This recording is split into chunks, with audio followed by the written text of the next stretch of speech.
Good morning, good afternoon, good evening. Day 3 of the World Cup has just finished, and wow, we thought day 2 was going to be wild, and we thought day 3 is going to be. We were looking at the fixtures and thinking, nothing exciting going on in here. How wrong were we, people? How wrong were we? But we will get into the meat of it all. First, I need to welcome you all. Thank you very much for tuning into the World Cup Daily Carnage show. And of course, I've got the usual people, the usual team members, hopefully my regular members in the building alongside me.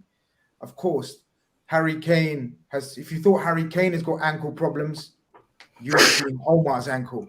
Omar, I hope you've been pumping up those painkillers non-stop overnight. Am I allowed to get it on screen?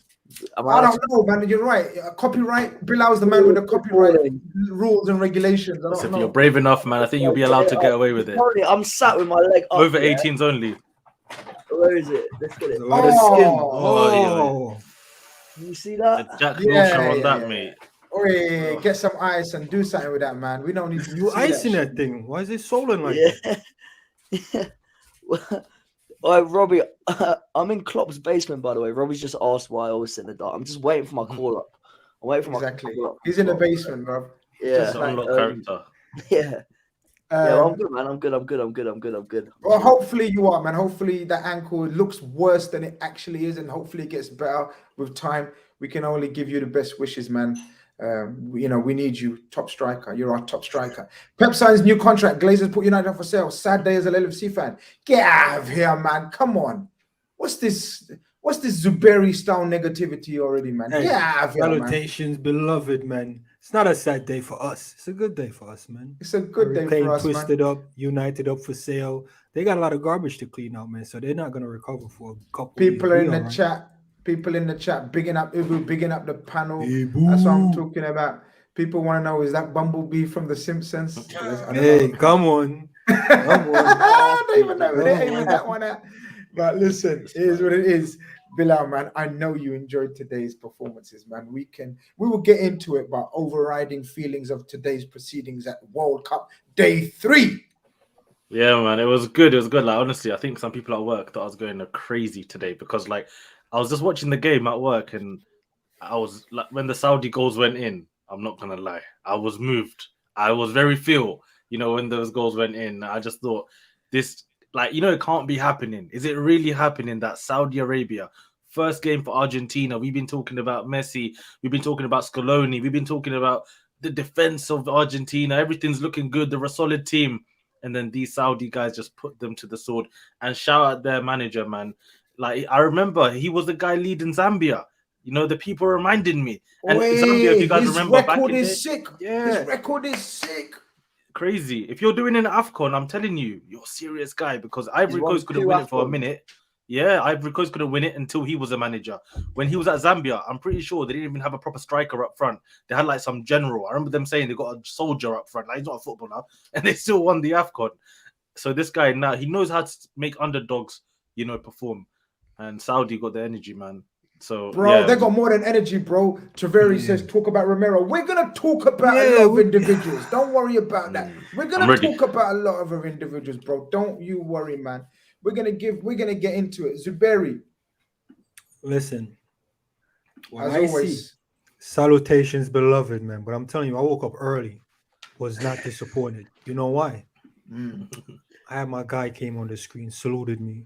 And we're lining up all these Asian teams, and I'm seeing Qatar not looking good, Iran not looking good. And I'm like, Saudi, probably 3 for 3. And these men are like, nope, not today. Ripped up the script, You ever seen a man rip up the script? Ripped it up. This World Cup is intense. It started. Day number 3 did not disappoint. Third time's a charm. It's here, people. It's definitely here. You know that. It's definitely here. Ohms, yesterday, we thought, boy, it's alive. World Cup is alive. All the chat, every broadcaster, every media outlet that's trying to drag this down, they can't stop the power of football. They cannot stop the power of football. Football is all powerful. And today we saw another glimpse of the. What is your favorite line, Grizz? What is Bro, your favorite line? Football is a humbler. And today, certain people got humble.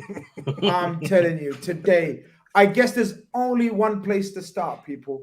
People, as you, first and foremost, as you come strolling into the stream, I know some of you just switching off the telly and you want to see the interviews and you want to see the crowd. But as you come into the telly stream, like, subscribe, do all of that good stuff. We're going to talk about it, the beautiful game. I'm telling you, man. Yeah, we're going to talk about this guy, bro, Salim Al-Dosari. We're going to big him up as much as we can, people. But don't forget, keep smashing the likes so we can get this stream out there on the algorithm so we can get more people joining us. And then the chat is more intense, and the chat is more opinions, because that's what we're about. Gathering opinions and chatting pun it. You understand? Zuberi, I know you understand when I say chat pun it. Yeah, we can chat pun it, talk the things then. That's what I'm talking. That's what I'm talking. But that's a new one I'm giving you, you know, Grizz. Oh, hey, I'm ready for that. So the new one is, you know, they said the thing, like the drink, you know, the thing drink. So we don't say ting drinks no more. We say shreps. You know that drink. It's similar to thing, but it's called shreps. So we don't say talk the things. We say talk the shreps. Because it's a different drinks. Yeah, so we're talking different shreps, not different thing. Different shreps. We're gonna wait. We need to make a show called Talking Shreps. You understand? Hey, I'm with it. Yeah. We're gonna make a show on the times and look out, watch this space. But I guess only one way to start. Woke up in the morning. These early games, sometimes I don't know, man. I don't know. Were they ready? Ohms, were Argentina ready for this? Because it started off. We look at the selection, and I'm not gonna lie to you. I don't think that's a special Argentina lineup. I'm sorry, I'm going to say it to you. It's not a special Argentina lineup. I hear that. There's a couple players in there, Otamendi, where I'm like, bro, there's a reason City sold him so long ago. You've got, like, Alexis McAllister. We were bigging him up yesterday, weren't we, Bilal? We were saying this guy should be starting. We thought he was going to start. And then they went to this team, and I was like, I don't know. Di Maria, I don't think had a good game. He put in a few good balls, but he was very, very wasteful with the ball. But the one thing that happened with this game, I tell you what, it woke up the whole of Europe, right? If anyone was sleeping, they weren't sleeping by midday, because, boy, this was the talk of the town. This was ridiculous, man. I don't know where to start. Only the World Cup guys. Bilal and Zuberi. I don't know. Where's Grizz gone? Listen, I don't know. It started off, I'm thinking Messi penalty, basically. That's when I'm really starting to pay attention. I'm seeing Messi slapped in the penalty. It's looking like normal procedure. It's going to take place. I believe Lautaro scored. It was an offside goal. The high line of Saudi Arabia. Offside. I tweeted that was today, good. It's offside the best offside trap I've seen since Liverpool 1920. No, the tactics. There's a guy in the previous show we did last night. I was in the comments and he was saying, like, look, it's World Cup. You can't just be attack. This is not club football. And it kept me up all night, you know, and I'm thinking about it. And I'm like, so is Gareth Southgate a master technician? Setting up defensively. You can't be too attack because people counter you. And this is a tournament, not a series. You know what I'm saying? It's not a season. And I'm looking at Argentina backline. I'm like, man. Tagliafico, is he kind of up there in age? Otamendi, up there in age. And these men are just going to go attack. With that defense, Romero, suspect and suspicious at the back. So that's 3 suspicious men in the back line there, you know. So when they scored a pen, I'm like, okay, maybe it's just written in the stars, you know, go out with a 1-0 win. All of a sudden, man, the game is progressing. And I'm like, wait, nah, man, Saudi's moving to men. I saw them run down a man's shin guards out of his socks, you know. The game was intense. I'm like, wait, Iran wasn't doing this. Nah. Qatar wasn't doing this. The press, I was like, wait, is this Liverpool in a green kit? The high press, the intensity. I'm like, did these men read Pep Linda's book? The intensity of this game. Basis. Because, boy, it was intensity. I don't know about you guys. I went into that game thinking, especially when Messi scored, I was like, you know what? I'd love to see Messi just bag 5 here, just for just for Messi, because I love Messi. As soon as the second half started and they scored an equaliser, I was like, I'm a Saudi Arabia fan. This is World Cup heritage. This is. But you know what? I don't know if you've discussed the penalty. Even the penalty, right? Like, I don't know if you've said anything about the penalty. Was it a penalty? Do you think it was a penalty? Because that kind of shit happens all the time. Don't get me wrong. It is a foul because he's holding him and he's got no intention of playing the ball, right? I get the laws. You know how Roy Keane and Souness had that offs in the studio? They were talking about, yo, this needs to be like, according to the rules, that's a penalty. But then if we go according to the rules every single game, which we should really, then you're going to stop physical contact in the box, right? And you're going to get hella penalties. So I don't know what you guys think about that. In that sort of situation, for me, I feel like it's so soft because, like, I've seen way worse things happen and not being given a penalty. Like, I feel like in the box when it's a corner as well, and you're tussling and all sorts, and you're trying to fight for your position. That was way too soft, in my opinion. So for me, I wouldn't have given that as a penalty. But you know what? When Messi scores that, I think we're all thinking the same thing. Stat pad. I'm thinking Messi's going to get 3-4. The golden boot, whatever you want to call it, he's going to end up, getting it.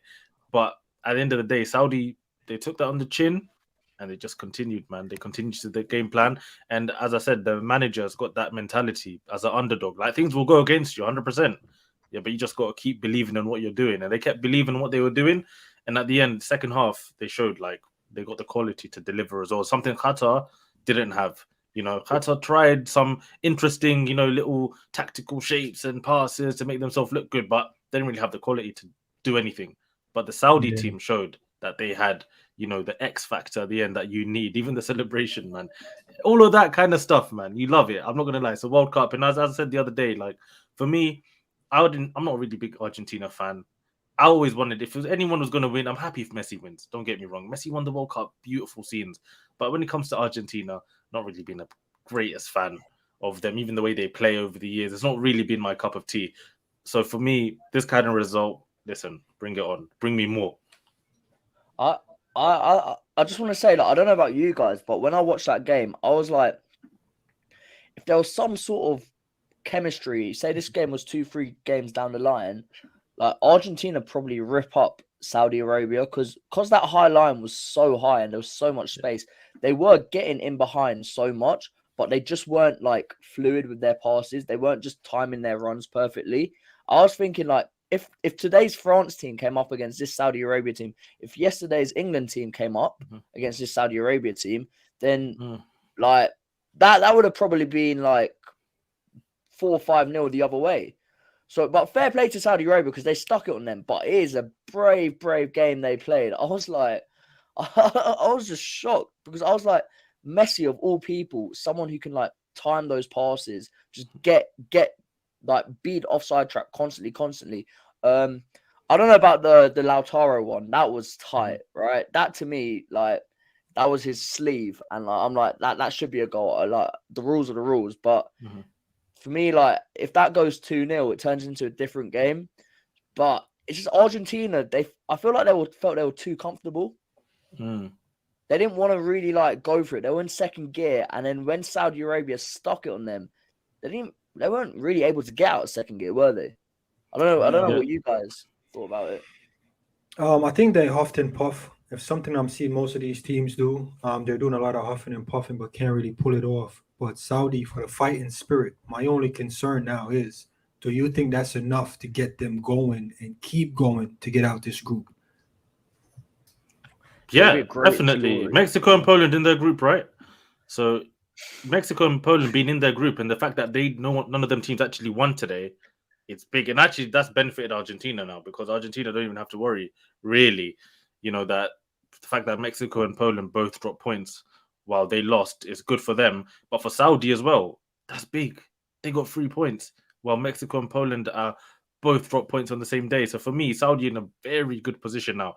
Even 2 draws probably should see them through, right? If you think about it.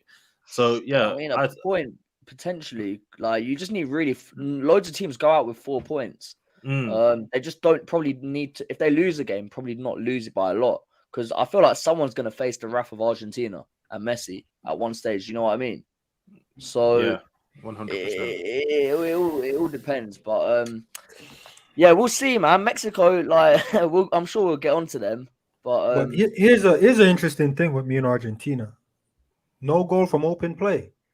That has to be concerning. No, I mean, it's offside too much, man. If it wasn't for the offside trap, I mean, that's part of the other team's tactics. We can't just write men off because of one game. And surely Messi and his team could have manifested a goal from open play. And one of the things I'm noticing with most of these games, not a lot of goals from open play. Yeah. Barring the France game and the England game. A lot of teams look like they could have paid for 4 or 5 games and wouldn't score. Zub, you made a great point there. You made a great point there about not a lot of goals, and England and France, though, looking different. And the difference is the dynamism of England and France, the attacking, the athleticism of their attack compared to the Argentinas, where they're good players. Yes, Messi, of course, is amazing. But the actual dynamic output that they can bring to a team is not the same as a Brazil that we'll probably see later in the tournament. It's not the same as England have shown. It's not the same as France, definitely, with that Mbappe and Dembele connection out wide. So, yeah, I think that's one area of massive weakness probably for Argentina.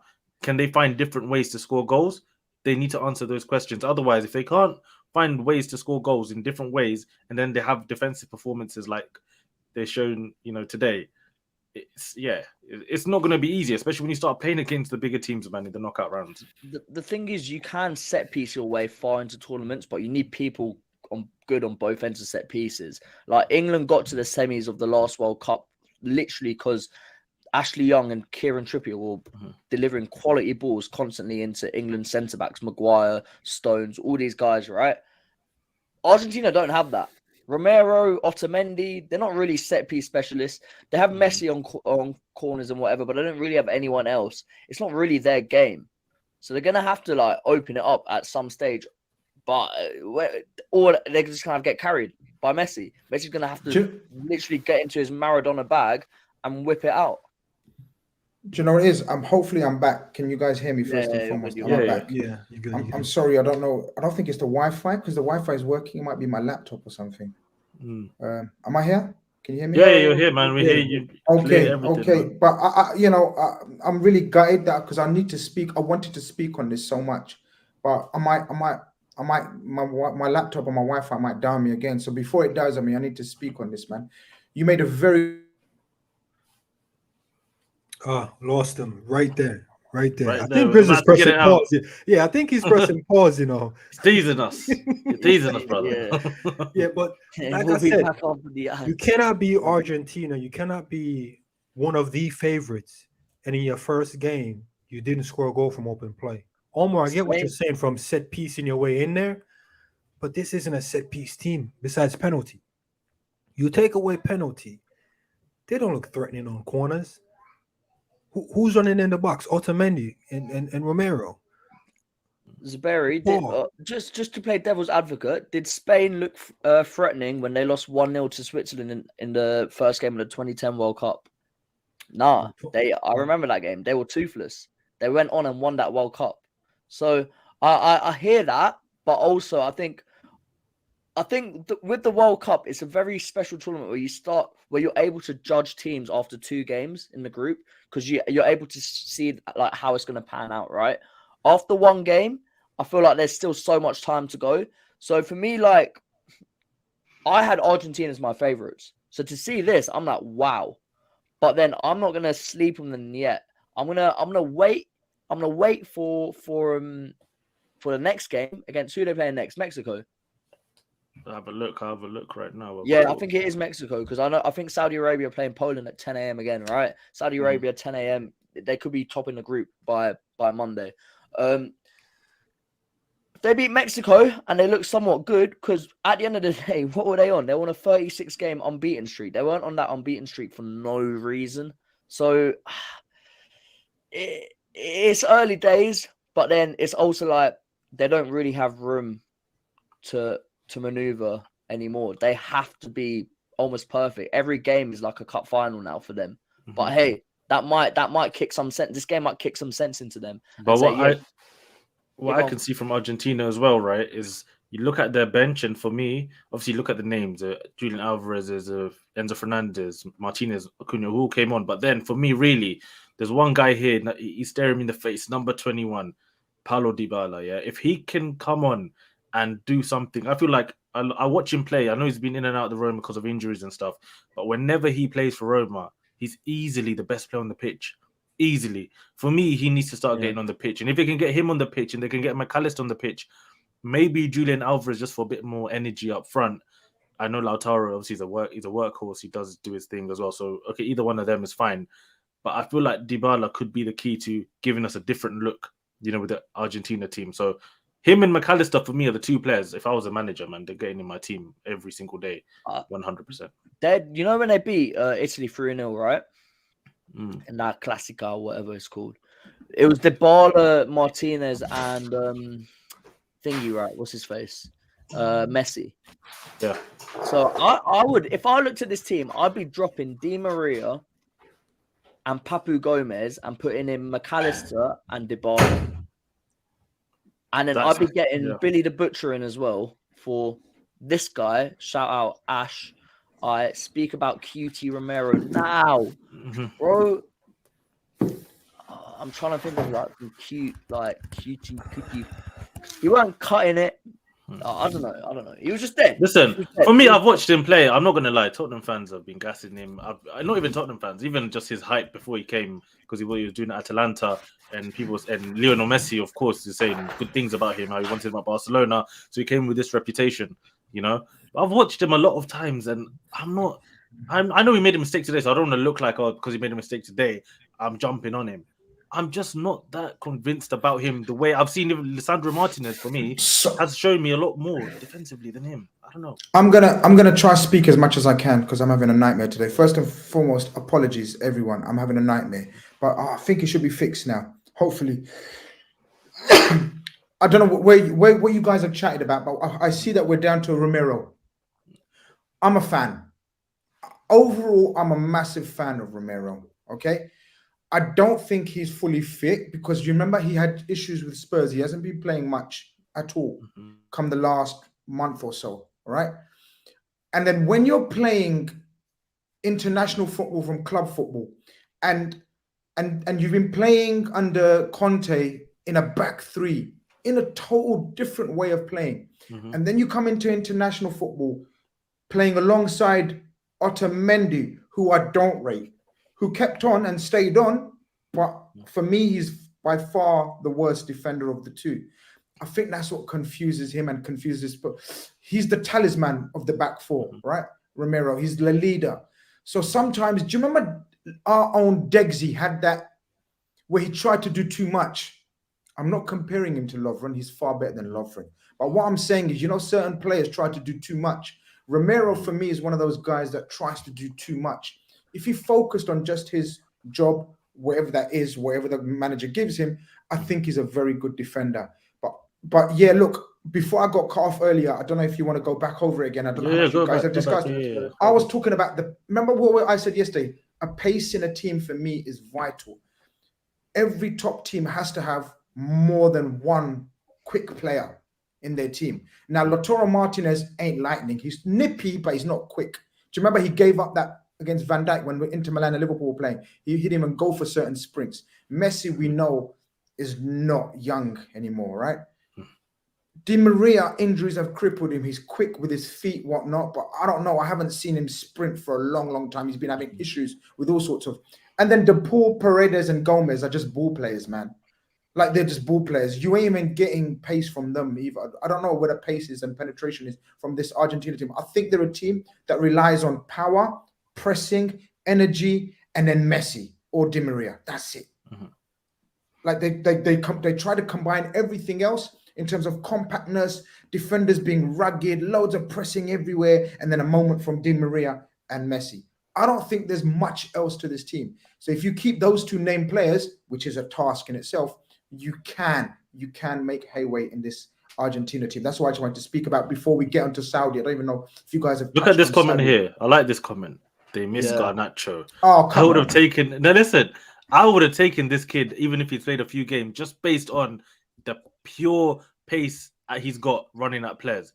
Just a different option, because we were talking a minute ago, and I said for me, Paulo Dybala has to start playing. You know, for Argentina, he has to start being one of the main men. If not, obviously Messi's there, but if not Messi's him. You know, as that guy for that team, because I feel like he, out of all the other players in that team, can offer. But even Dybala, Argentina something different. lovely player, bad, like silky, classy, and everything, but quick, powerful. This looks like so far it's the World Cup of pace and power. So far, right? Am I wrong? Yeah, listen, this is why Mount is playing instead of Foden, even though Foden's got the athleticism as well, but Mount probably got a bit more robustness about him. And that's international football. Even in midfield or in attack, you need that. And yeah, that's the one weakness of Argentina, and maybe why they will maybe crumble. You know, I mean, I don't know if they're gonna crumble, but I don't know what you guys think. I don't think like today's result puts them totally back in the picture, kind of thing. Is there like? But then you look at England. Do England really have that? Like Saka likes it to feet. Saka is quick, of course. Sterling, yeah, he was quicker. He likes it to feet now. I think. No, man. If you're trying to say if you're trying to counter what I said and say, do England have what I described? I'd say abundantly yes. Rice, Bellingham, pace, power, not pace in Bellingham's Rice's case, but power throughout the team. Sterling, quick. Saka, quick. Kane, power. Kane is one of the strongest strikers out there. Let me tell you that for a fact. Like in terms of power, I'm telling you, it's not hard to knock off a thing. And then you got Mason Mount, who's nippy, not quick. There's plenty of pace and power in that team, man. For me, anyway. But obviously, maybe not to win it, and we don't count England as one of the favourites. But France showed today there's a lot of pace and power in that France team, man, if they get the selections right. But we're going to get onto the French team. Are we onto the Saudi brothers here? Have we spoken about? Bring that thing up. We need to speak on certain. Yeah, we didn't praise them enough. To be honest, no. We're onto them now, bro. We're onto them now. I got two players in my mind that I want to speak on, but whoever wants to speak on someone or anything else as well, go ahead. I'll come back. Go ahead, Omar. Yeah, I just want to talk about the centre back, Alton Bakhti. Well, I know Al Dasari will take the headlines. Al Sherry will take the headlines for scoring, but the goalkeeper came up clutch, and the Alton Bakhti. How many times did he make last-ditch tackles on the likes of Messi, Martinez, when it looked like they were going to score? There was one moment when Messi was slow down with this shit. We need to read this. You're right, Holmes. This the guy I had in mind. I had in mind. 23. Mad. Get him to the Reds. Europe. Where art thou, Europe?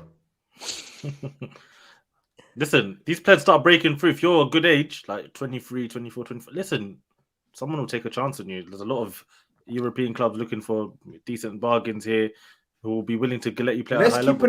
Let's keep an eye on some of these players. You know that. We need to make a note of these players and see if they get snapped up in the January or the summer window. Because I think a lot of them will. Because this brother's at Al Shabab, who's one of the big boys of Saudi Arabian football. No problem. But they can't say no to when a top European club comes for them. And for their personal career sakes, I hope they do, man. I hope they get recognition. Because brother said someone lion performance, bro. He was like a lion out there.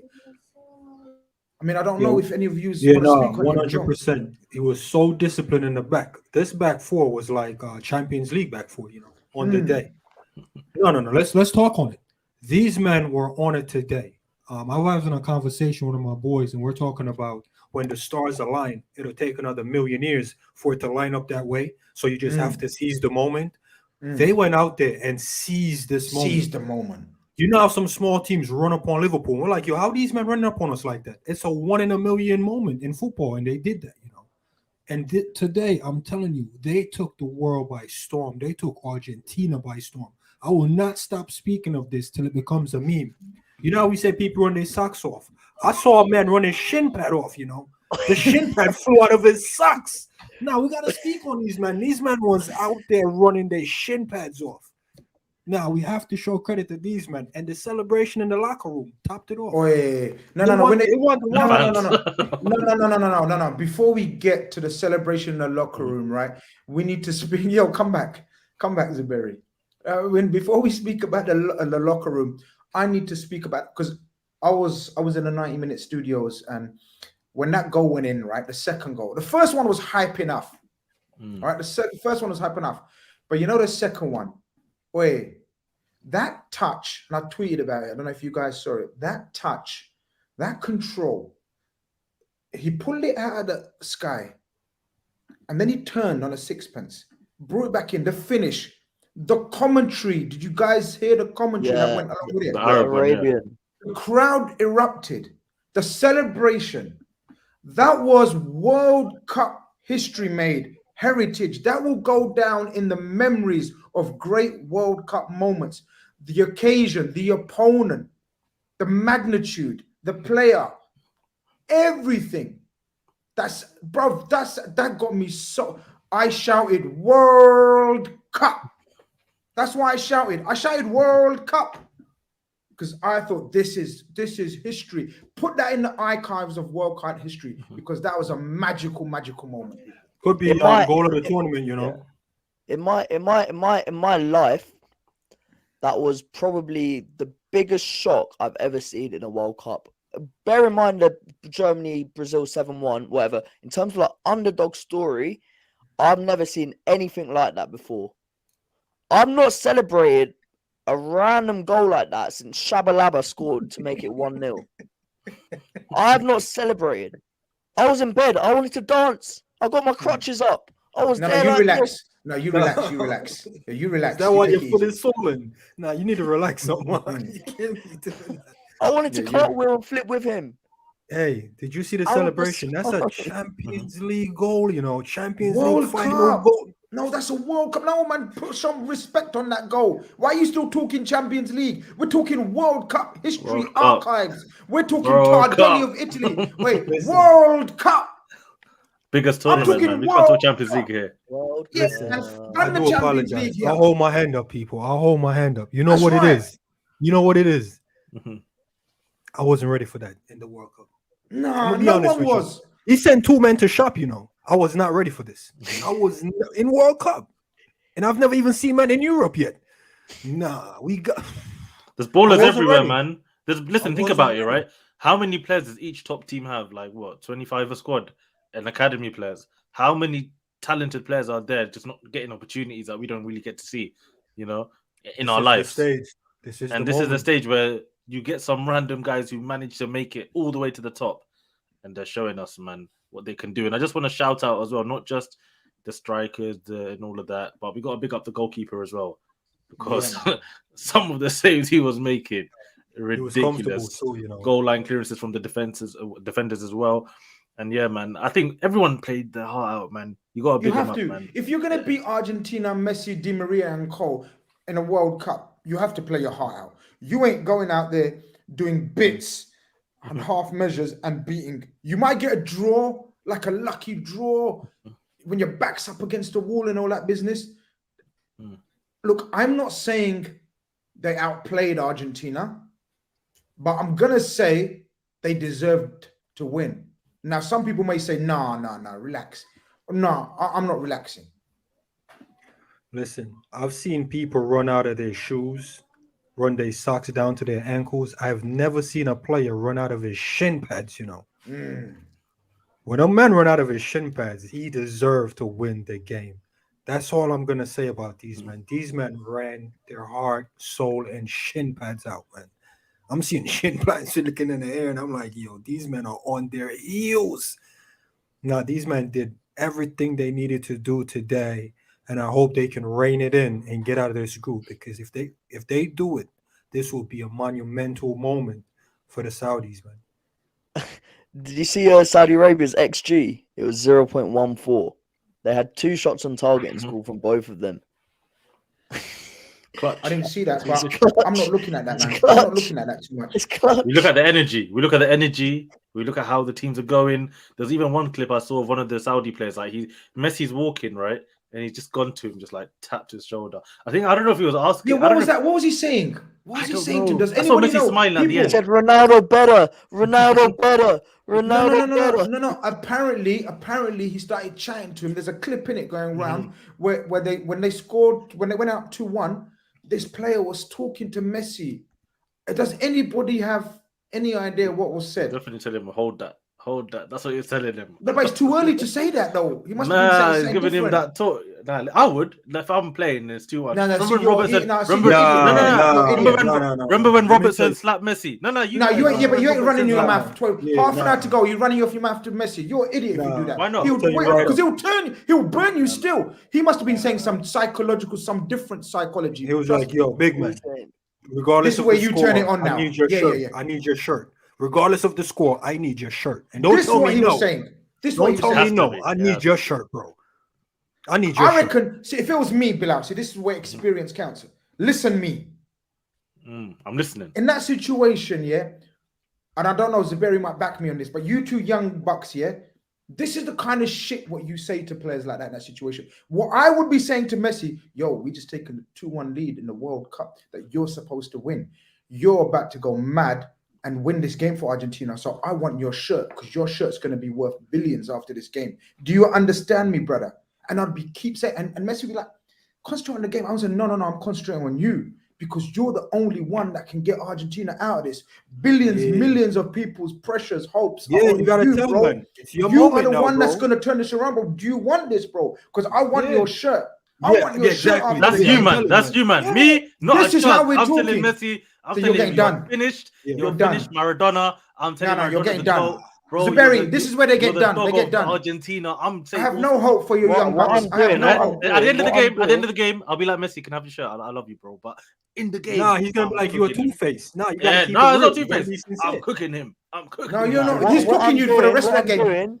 What I'm doing, what is a great tactic in a match. You tell the player their shoelaces are undone, then they look down at their shoelaces and then they get mad. Then you're in their head already. It's simple tactics. Nah, see, you lot ain't got that tactics. He said he was playing me without his shoelaces. Zuberi, these young guys, young bucks ain't got the psychology, man. They're you got to gas man up. There's certain man I wouldn't make angry, like like a Wayne Rooney. I know I'm not gonna make man angry because I make man angry, he's gonna turn into a monster. But you're saying to Messi. You're getting Messi angry by saying you're done out there. Messi, I don't know if he even understands anger like that, bro. I feel like I can get at him. He don't really understand what's going on. You know what I mean? I can't lie. 2-1 up in the World Cup against Argentina. And I've got Messi there. He just walking. Nah, bro. I'm doing this. I'm reading a novel to him. Yeah, you're gonna bore him, bro. He's not gonna understand what I'm saying, but he's gonna know. Zuberi, listen to what they're saying. You're gonna bore him. That's exactly what the f I'm trying to do. I'm trying to bore him. I don't want him concentrating on the game. I want him concentrating on me. Who is this brother talking to me? Yo, I'm a super fan. Let me tell you something about a super fan. When you run into a super fan, as big as you are, the fan's stuck with you because you're like, he's relying on me. He's depending on me. What he's gonna think of me? So I'm running up to man and be like, yo, I just want you to know, man, I'm your biggest fan. And regardless of the scoreline, whether you slapped us 6-2 or not, I still want your shirt. Right there, he's gonna be like, what? He's not even in the game anymore. He's like, he's used to that. It's Messi, man. How many men have asked him for the shirt during the game? He's used to not like that. You gotta tell him. Like that, Maradona. No, but see what I'm saying? No, but you can say he's gonna crumble. He's gonna crumble. I don't know, man. Funny. What's funny with Messi? He's definitely not Maradona. You know what's funny with Messi? You know when Argentina go down, his reactions are so funny because you can just see him. He's like, my team are so bad. These guys don't know how to play football. Like he's just looking at his team like, bro, you can't pass. And there's Messi there, greatest player of all time. But I'm not gonna lie. He can't carry a team anymore. If this was Messi 8 years ago, he might be able to carry a team. 4 years ago even. But he can't carry a team. He needs people to step up. And boy, Lautaro Martinez, he was doing his best Pippo Inzaghi impression. He was stuck offside all game. Get onside. Can I say something though? Can I say there was a lot of controversy, but we can't be talking controversy with offsides anymore. Do we agree? It's offside or it's not. I think they've made it very black and white. Black and white. They've got that thing going around there. They've got black and white now, Holmes. Yeah. Why are you nodding your head like that? What are you saying? there was one where, like, I agree, black or white, it is offside, but like it was literally his arm, which was Okay, like, so then we have to decide what does benefit of the doubt mean going to the forwards? Because if we start saying, you know what, the benefit of the doubt has to go to the forwards, then what's benefit of the doubt? it should be his whole body. Like, for me, football is an attacking game, right? For me, football should always favor attackers, because football's about the illusory aim of football is to score goals and win games via scoring goals.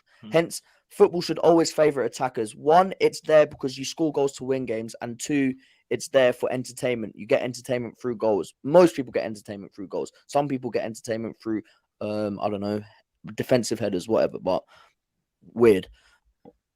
People, his shirt sleeve was offside.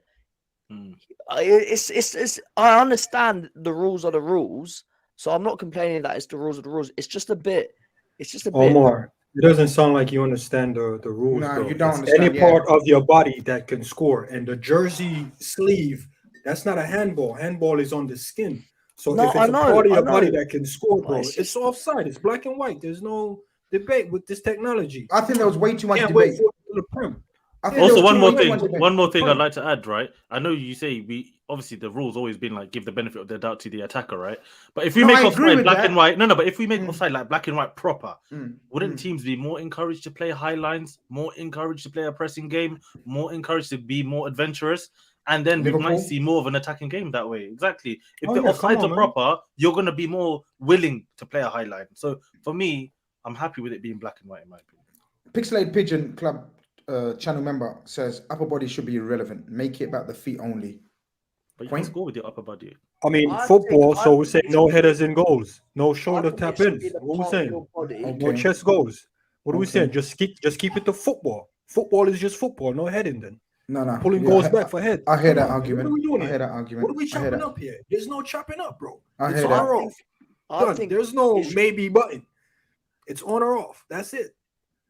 I think it should be the part of your body that you score with. So if you score with your foot and your foot's onside, this is just my opinion. This is how if I was. Have you thought it through, or are you thinking now? No, I've thought about this. Because you've had a lot of time to think. Because you've been. If I was Gianni Infantino, I would say I want offside to benefit the attacker. So if the attacker scores with their head and their head's offside, then it's offside. The attacker scores with their feet and I don't know, their chest is offside. I don't know how that works. They're standing like that. Then it's onside because they need like their feet, the part of their body they scored with are onside. That's just how I would do it.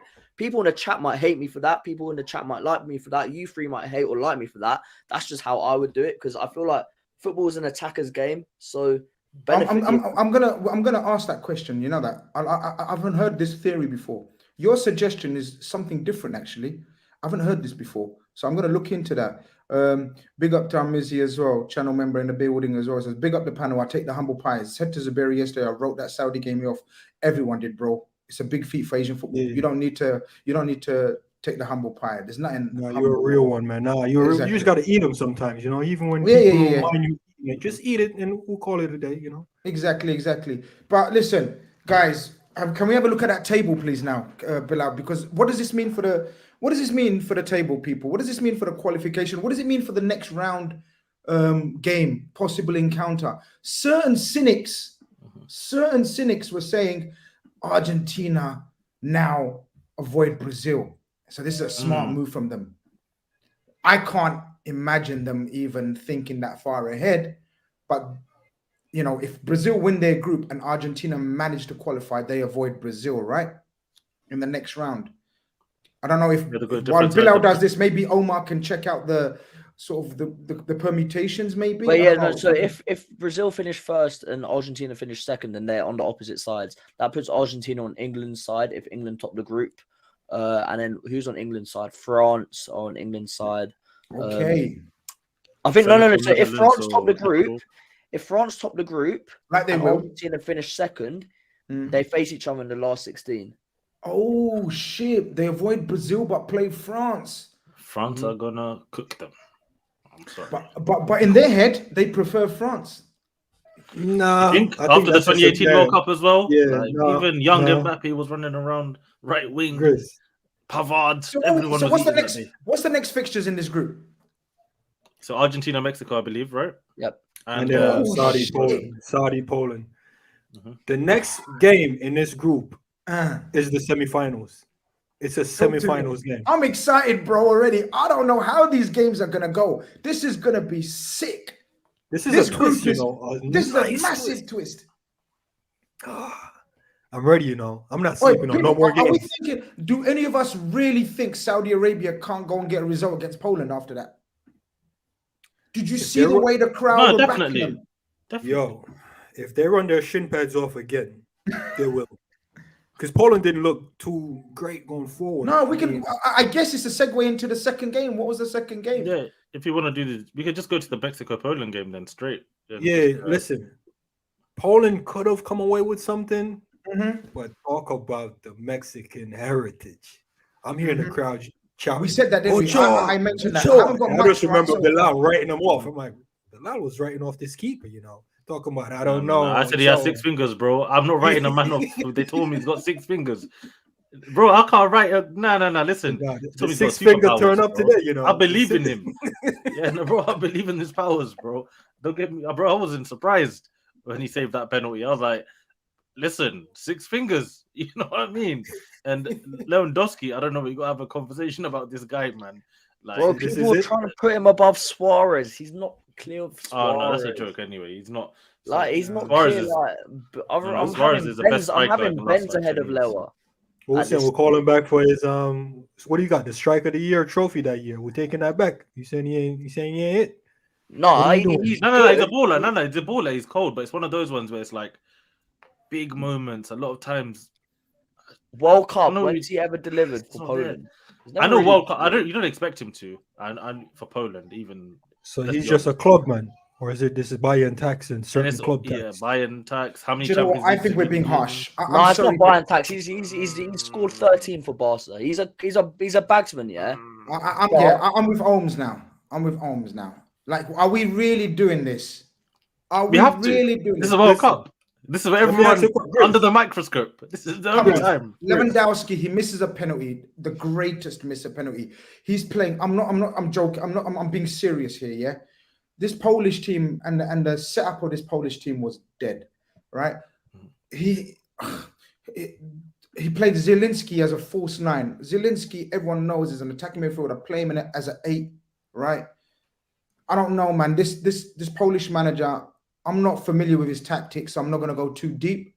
But Lewandowski, he was making space. He was dropping off. There was no one even looking to find him. Even Zielinski is a ball carrier as opposed to a playmaker. Zielinski is a ball carrier. He's izzy wizzy, let's get busy type midfielder. You understand? He increases the tempo when he gets the ball, you know, with the ball. But they needed someone with a bit of guile and vision and to play with Lua. Lua's a baller. I'm sorry, I'm not having slander for Lua today. I know you might have certain agendas to run, and I'm gonna let you run them, no problem, because I want to know where you're going with his agendas. But overall, Lua is a bowler. Zuberi Bilal, I'm not having you have it. Grizz, remember, man, who was doing Barcelona hype before the season? It was me, because they signed Lewandowski and Rafinha. I was excited. So maybe some of the results, even though they're top, I believe they're still top. Fair enough in the league, but Champions League, Barcelona disappointed me. So I'm still a little bit salty. But, you know, apart from that, let's be honest, 0-0, it's a good result. More so, it's not even about this game. It's weird. For Argentina, it's a good result because they lost unexpectedly, and the two other teams didn't. But really these get two that take far it ahead. as well. Exactly. They would Thing take it. is, if Argentina win their next 2 games, they're still, I think, very likely to top the group because I can't see Saudi winning the next 2 games. Oh, you can't. Have you seen Saudi Arabia beating Mexico? Yeah, why not? Saudi Arabia, Mexico is going to be a game. Listen, This Oasis, yeah, this Oasis, he's not Ochoa. Ochoa's going to dunk it. Ochoa's going to show you I am the greatest World Cup keeper of all time. Well, so we need to explain. Boy. Okay, so we need to explain. Omar done the headline for today's show. So you made a shout there, bro. You've made Ochoa the GOAT world keeper? Because not only is it his 5th World Cup, which is sensational going, right? We don't hear about this guy until there's a World Cup. No, does anybody know? I don't know him. Man's playing in Mexico, like 37 years old. Yeah, we don't talk about this guy. He just appears every World Cup like a character who's been downloaded just to play in the World Cup. But in that case, almost thought about this headline then. Because if that's the case and he comes out for World Cups, like if you mentioned his name to me, I wouldn't have a clue about his club career. So if in a quiz, what's his name? How do you say his first name? Guillermo or Ochoa? How you say his second name? Ochoa. Guillermo Ochoa. Yeah. If you say that to me, I'm saying World Cup Mexico. Yeah.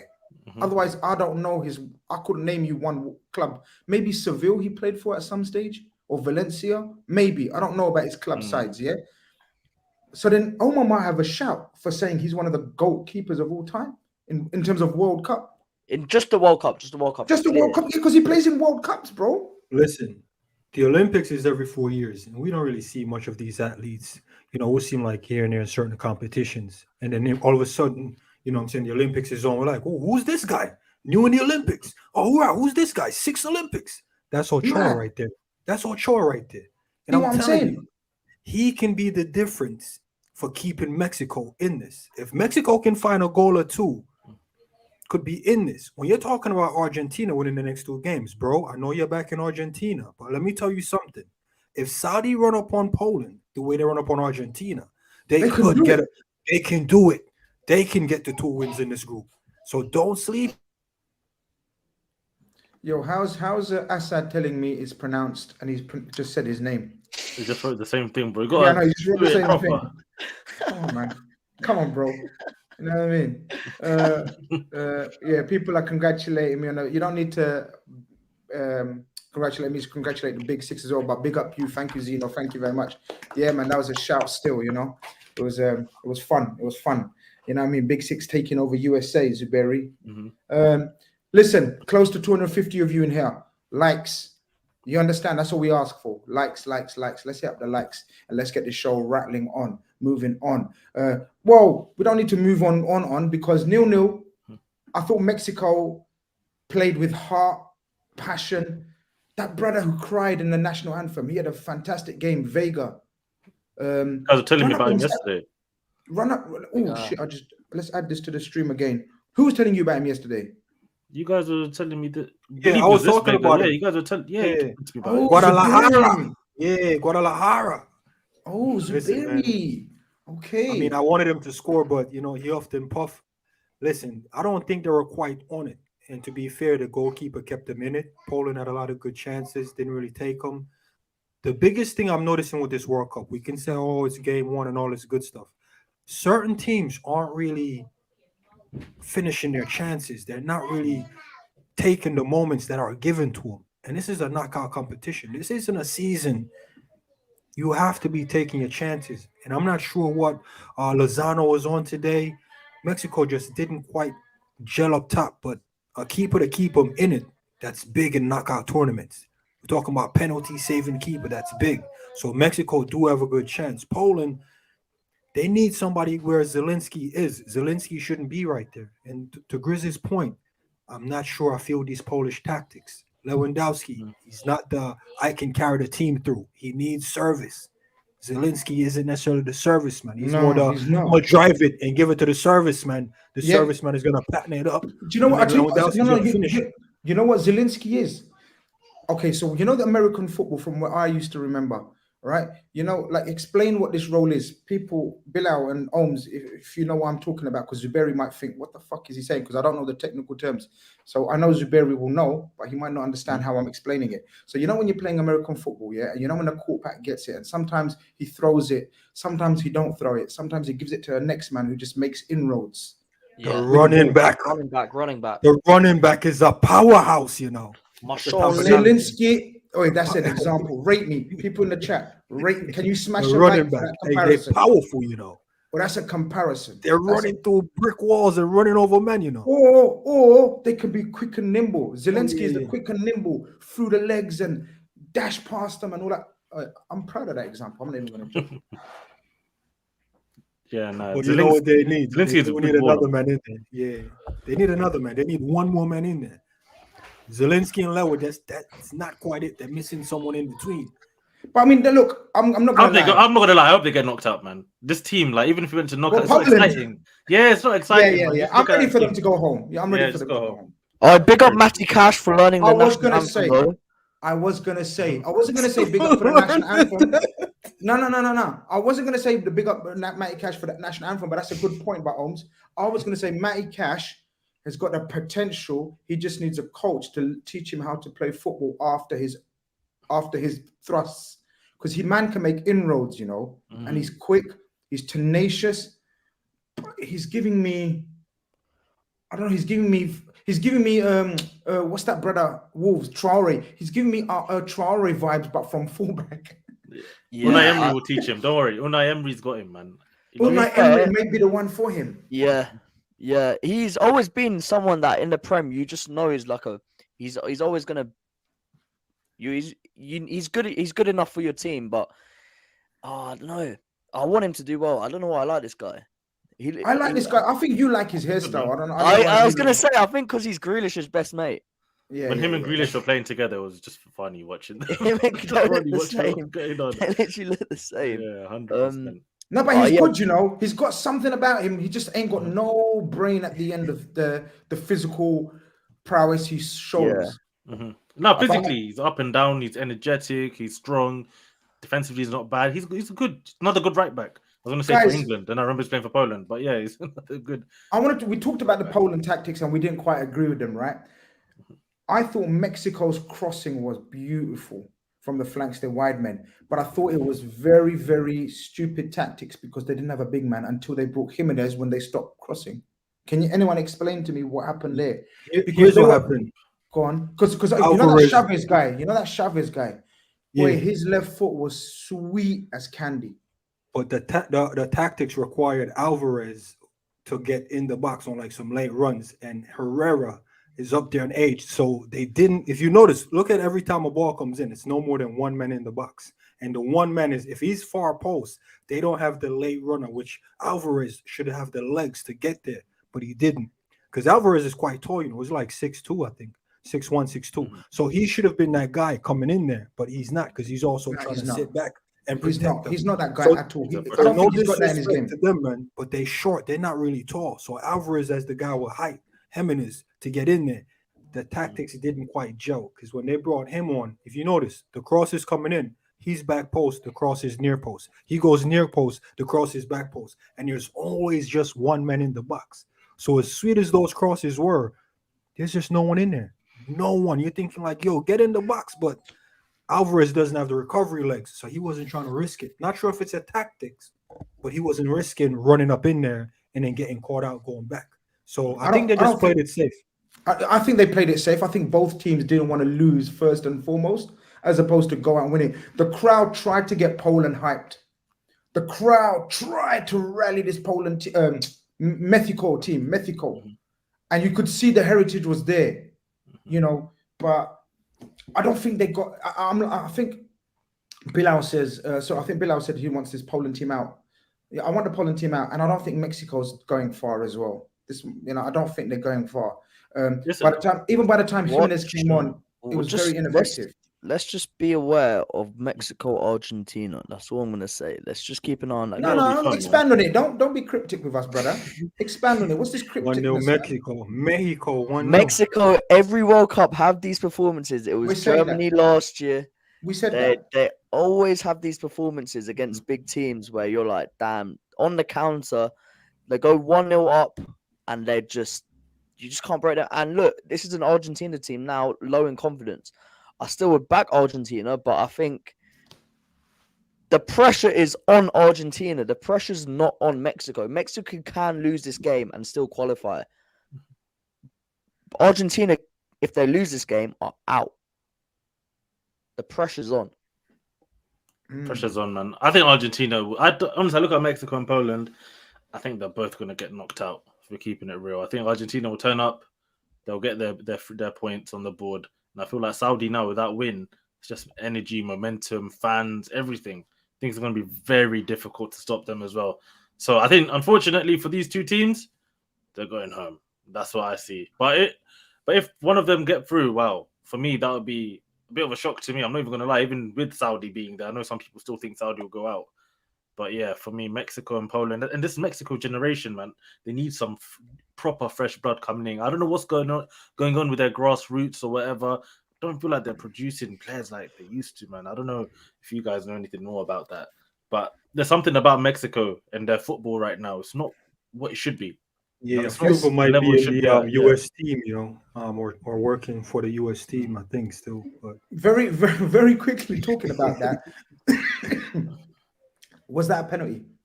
Before we get into the Denmark game, because I don't think there's too much to talk about in the Denmark game, but we'll still run through it very quickly. Was that a penalty on Lewandowski?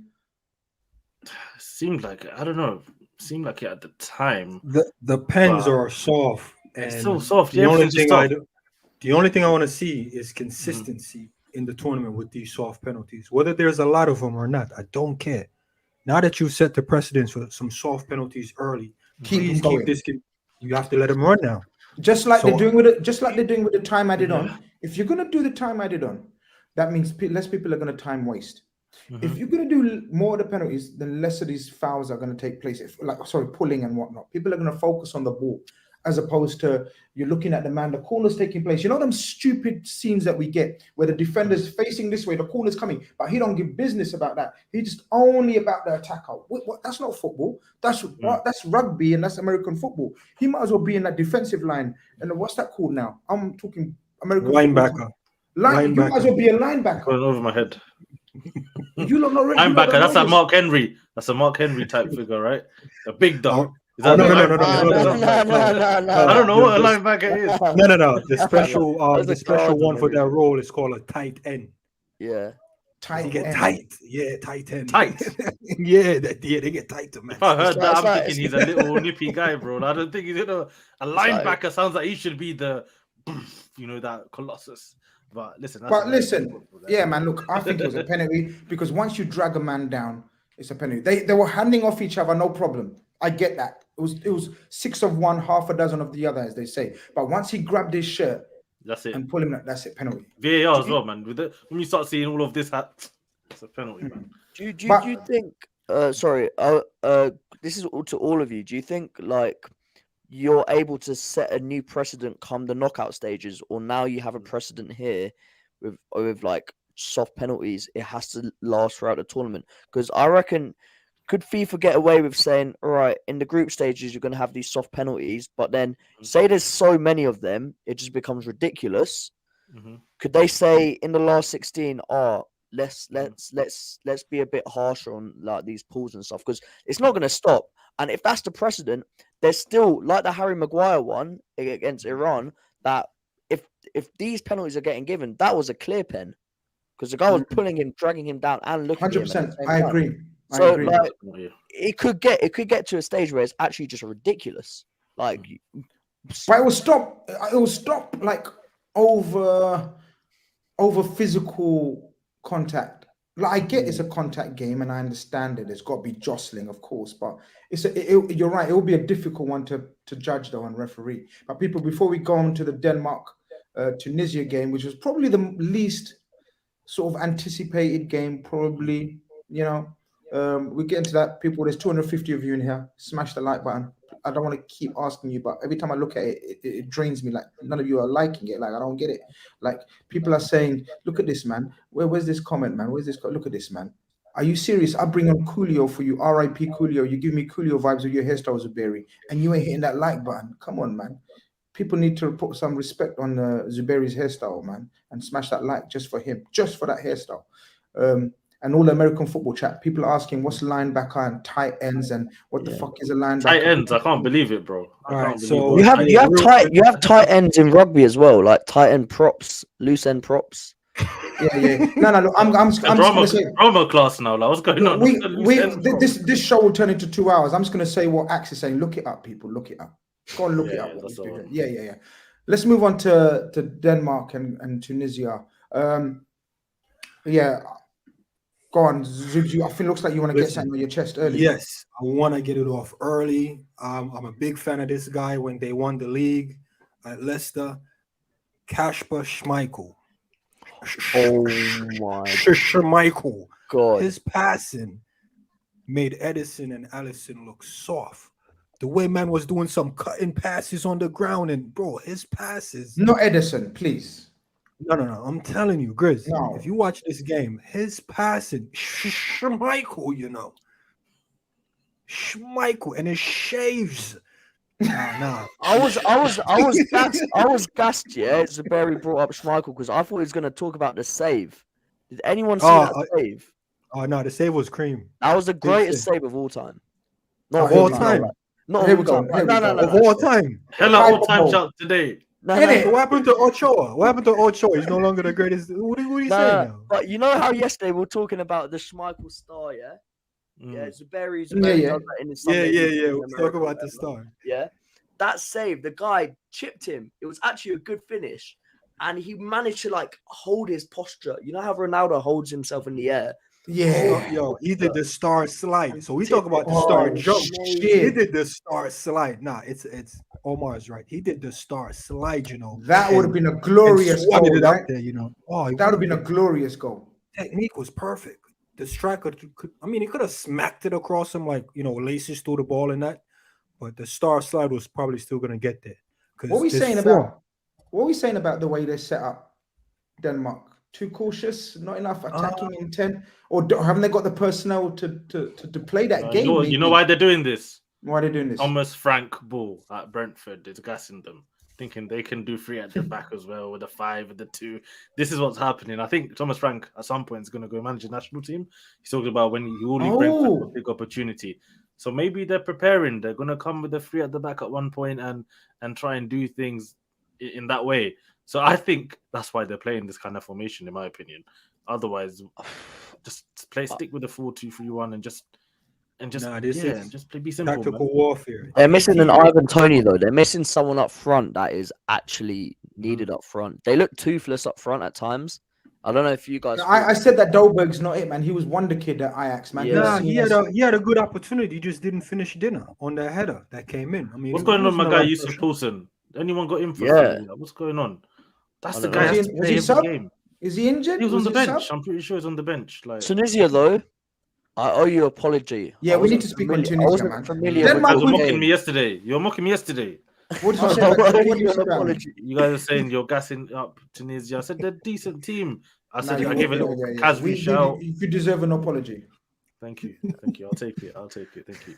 But yeah, Tunisia, they're dogs. That's why, bro. I'll be honest, right? Now you picked them up. Now you just call them dogs. No.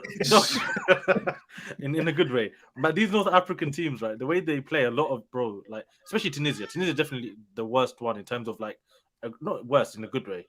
I'm giving them bad words to praise them. What I mean to say is that they will put everything to make a tackle to win the ball. They're proper passion merchants at the same time. That's what I do love, watching them play as well. And then when even towards the end of the game, they're bringing on young Hannibal here and then, you see, he's just on it as well. He's feeling the crowd and everything. Tunisia, they're warriors, man. They just want to win. And I think a lot of people write them off. I think that clip that we see of, was it Leidouni? I don't even know which one it was, man. That brother that ran into that tackle. Ericsson. And then just... No. When he took out, when he went into that tackle, there's a Tunisian brother, and he just pumped his chest and said, yeah. Bro, it happened the crowd going, yo, that was pure, remember Kimmich done that against Sadio Mane, but obviously Denmark ain't got no one on the levels of Sadio Mane to come back with that. But big up Tunisia, bro. Big up Tunisia every time. I thought they were solid. I thought they played with energy, passion, desire, all of that stuff. But with enough technical ability there as well. Yeah, 100%. And that's always North Africans, man. You X-ray their chest and they got that dog in them. That's what I'll give them. Dog, not dogs. They're not dogs. They're dogs. Yeah, Bill, I'll say it right, innit? Because people. You gotta say no. Tunisians might come back for you and say, "What are you talking about? Why are you calling us dogs?" They're Yeah, the fighting. wolf, No, but they ain't wolf. biting. No. They barking. They ain't biting. Barking. No wolf. What's this group saying now then? Where we at with this group then? Before we move on to the evening game, what's the situation with this group? Because I say we touch on the other game first because the other game involves the other team, innit? I believe that played today, which was France in the group as well. We were all preying on France's downfall, but let's be real, these guys are sick. I said it, man. Listen, I said it again. 4-2-3-1. Simple. Keep it simple. And I know they went 1-0 down, and I was getting scared. I said, "Oh, I cooked Australia yesterday." I said, "Who are their players?" So don't do a little upset. Then I got to come here and apologize for what I said yesterday. And I think Irvine might have scored. And Grizz was like, he scored. I was like, yeah. Well, I hope you don't. I hope you don't score. That brother that we were calling Evan, who was on RedFellas on Sunday night with me, yeah. I messaged him. He was like confused. I was like, we've referenced you as Jackson Irvine, and we were cussing you last night, and you hit the post. So props to you. He goes, oh, okay. Then apparently he went and looked at it, and he goes, I see it. So. Look, as I said, same place with St. Pauli. Listen, it's not a bad level. It's a good level of football. But talk about this game. Look, the shock start, one of the worst starts. So when you hear Argentina have lost in the morning, you know you want to make sure you go out there and you start on the front foot. France done the opposite. Australia got hold of the game in the first few minutes, like not hold of it, but harassed them and scored a very good goal. Very good goal. Very good. But France, look. What do we think about the formation? Because I wanted to see this formation. If you guys heard me, I said he needs to play that extra attacker, and he did. And that's why I knew Australia going to be in trouble once I saw that lineup. This formation was not good. The wrong brother started on the left. Lucas, or whatever his name was. Oh, yes. Yes. I never liked him from day one, you know. You always have two brothers in football, and one is just the greatest, and the other one is just getting by because his brother is a baller. That's Lucas for me, man. I don't rate him at all. And he made the cricket team, because I called him cricket team yesterday, you know. And I'm thinking about Oman. I'm like, I'm taking a mickey. The cricket team, here they come. They're getting a duck. That's what I'm saying, you know. And 10 minutes in the game, they ring man kneecaps off. And scored a beautiful goal. The goal might not be goal of the season, but it might be assist of the tournament. Ring that kneecap off, you know. So put it on a plate. Can I say something? Can I say something? And Bilal and let me know what you guys think. Deschamps, bit of a lucky manager there. He would have played Benzema, and he started off with the wrong Hernandez. Yep. And he would have started off, and he wouldn't have started with Tchouameni and Rabiot in midfield, who I thought were exemplary as a partnership. Lucky manager, because that wasn't planned, right? All these changes and tactics. For me, Giroud, Benzema would have started. There were certain shouts on Twitter saying, "Nah, Giroud would have started anyway." No, he wouldn't have. He wouldn't have, but Benzema, world-class player, deserved his Ballon d'Or, whatever. But Giroud, if you cut it down in terms of actually a system, Giroud makes sense for this France team. He gets the best out of Griezmann, Dembele, and Mbappe. Those guys love playing the ball off him. Griezmann, he's not going to get the credit today, but I thought it was absolutely sensational. He was helping Rabiot and Tchouameni, who are both excellent as well, right?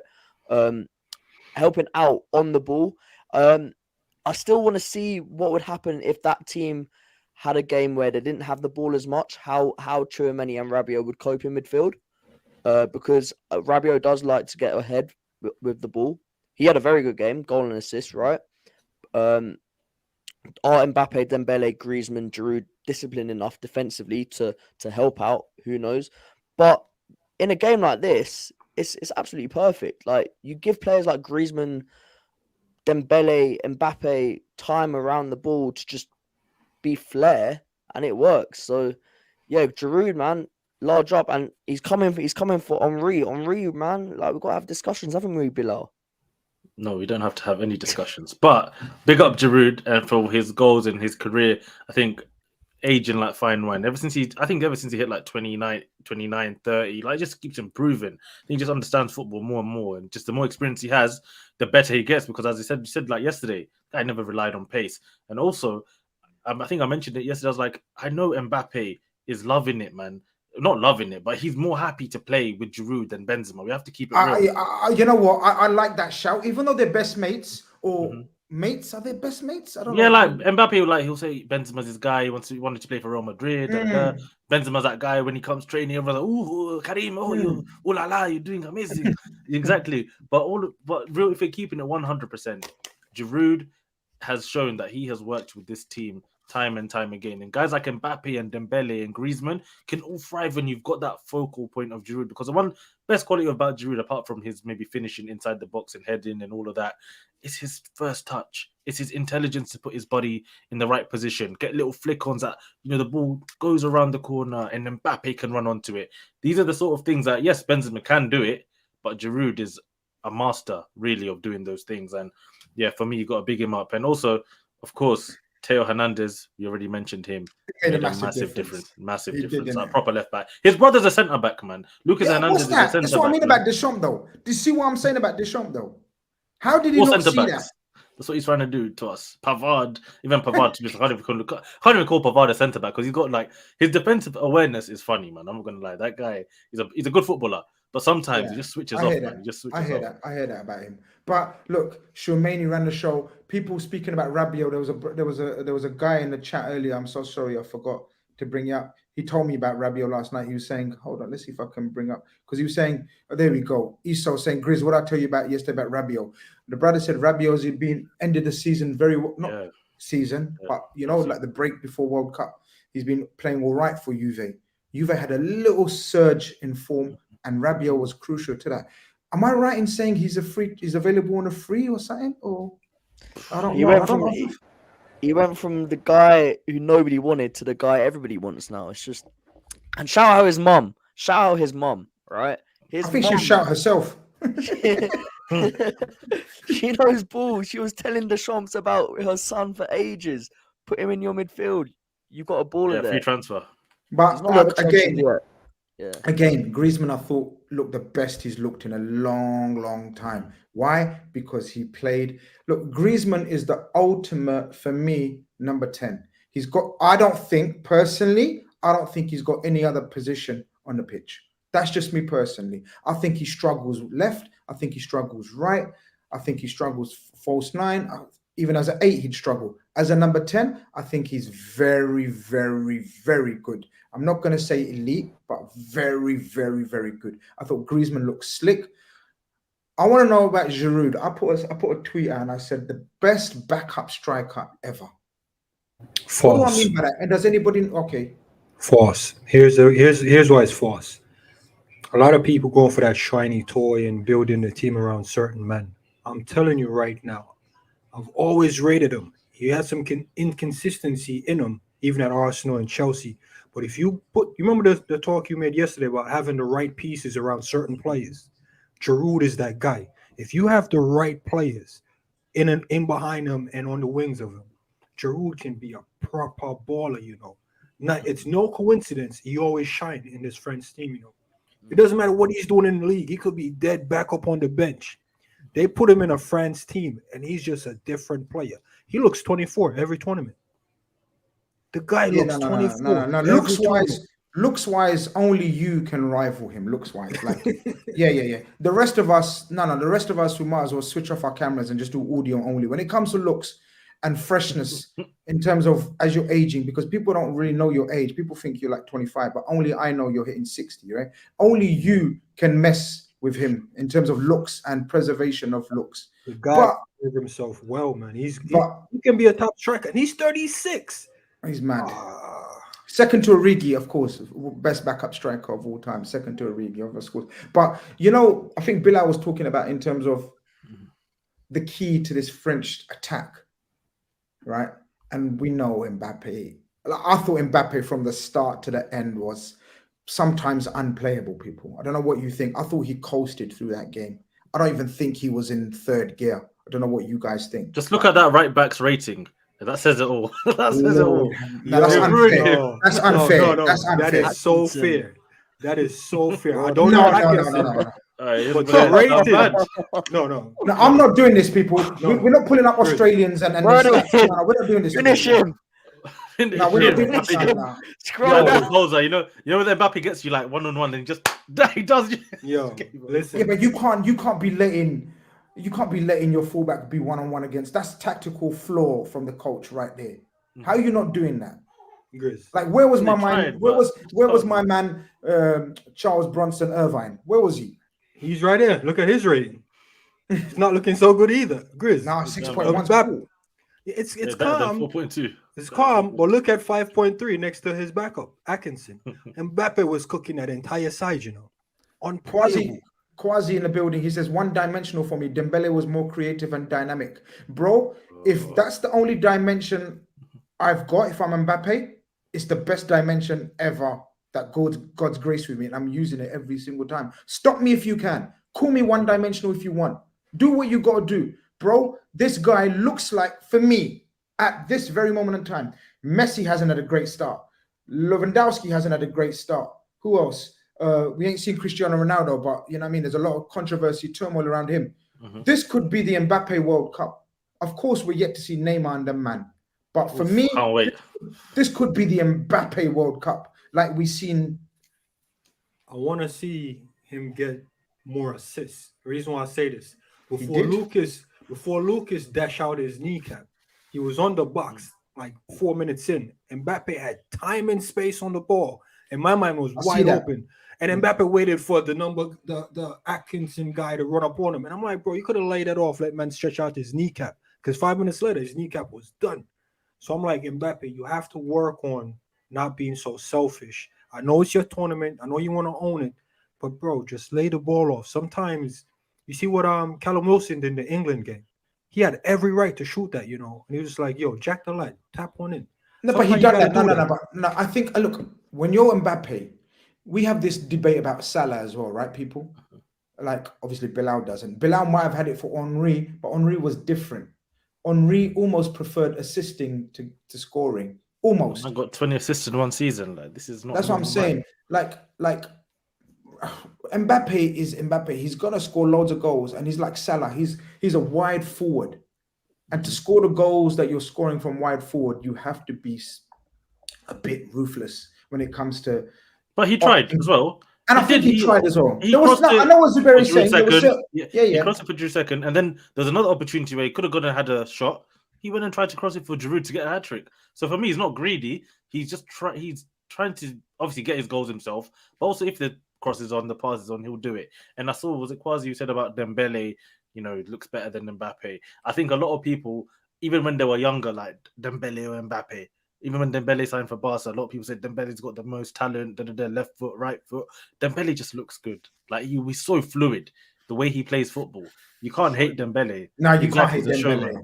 You can't hate Dembele the way he plays. You cannot hate Dembele. He's a fresh player. He's one of those fresh fruits, man. You just enjoy him, savor him, man.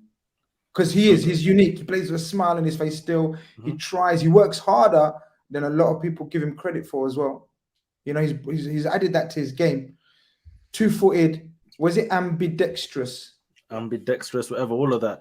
If you watch Barcelona, a lot of the time, it's Dembele or nothing. You know, it's Dembele or bust. So he's used to carrying teams. So now he's going into a team now with Mbappe on the other side, with Giroud, with Griezmann, and he's able to just, you know, he does his thing on the right, but he knows on the left, Mbappe's going to kill them. Then he knows if Giroud, he plays it into him, he's going to hold it.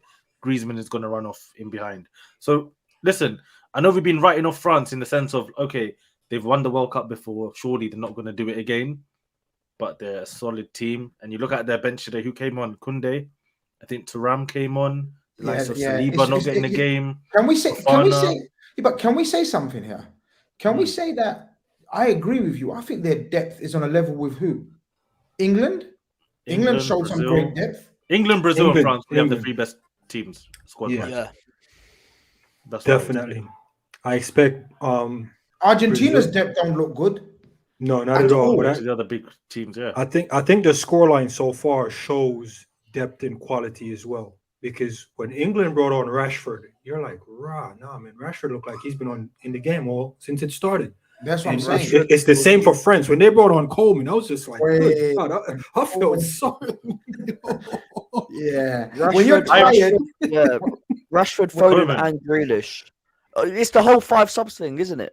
5 we subs haven't- as well, yeah. Yeah. Is this the first World Cup with 5 subs? It is, right? Must Yeah, be, I think so. 100%. but Yeah, they yeah, brought yeah. on 5 quality players, like 5 starters, bro. So even like starting 11s don't matter as much anymore because you're changing half your outfield players. If you can bring on, like England brought on a brand new front three, Grealish, Foden, and Rashford. Like that's a pretty, like those are 3 guys you don't want to face when you're tired because they all offer something different. You got Pace off someone the like bench. pace, trickery, finishing. Same with France, and then you'll have Brazil have the likes of probably Martinelli, Anthony, Jesus, all these guys coming off the bench. Like, yeah, I can't Listen, believe I looked at them. They got predicted lineups, and like a couple of these journalists have inside info on the lineups, right? And one of the Brazilian people done their lineup. Do they play tomorrow? What we got looking for? Okay, They well let's said look that- at. Well, let's Yeah, look no, at the lineup's out technically. I saw it well, already. before we get into that, one of you can find that. Let's look at the tables of this group and see where we're at. Because I think it's a foregone conclusion. I'm willing to put my neck on the line and say it's a foregone conclusion as far as the winners are concerned. But second is very much up for grabs now. Well, I don't know. Does anyone have an idea or anything to say on this?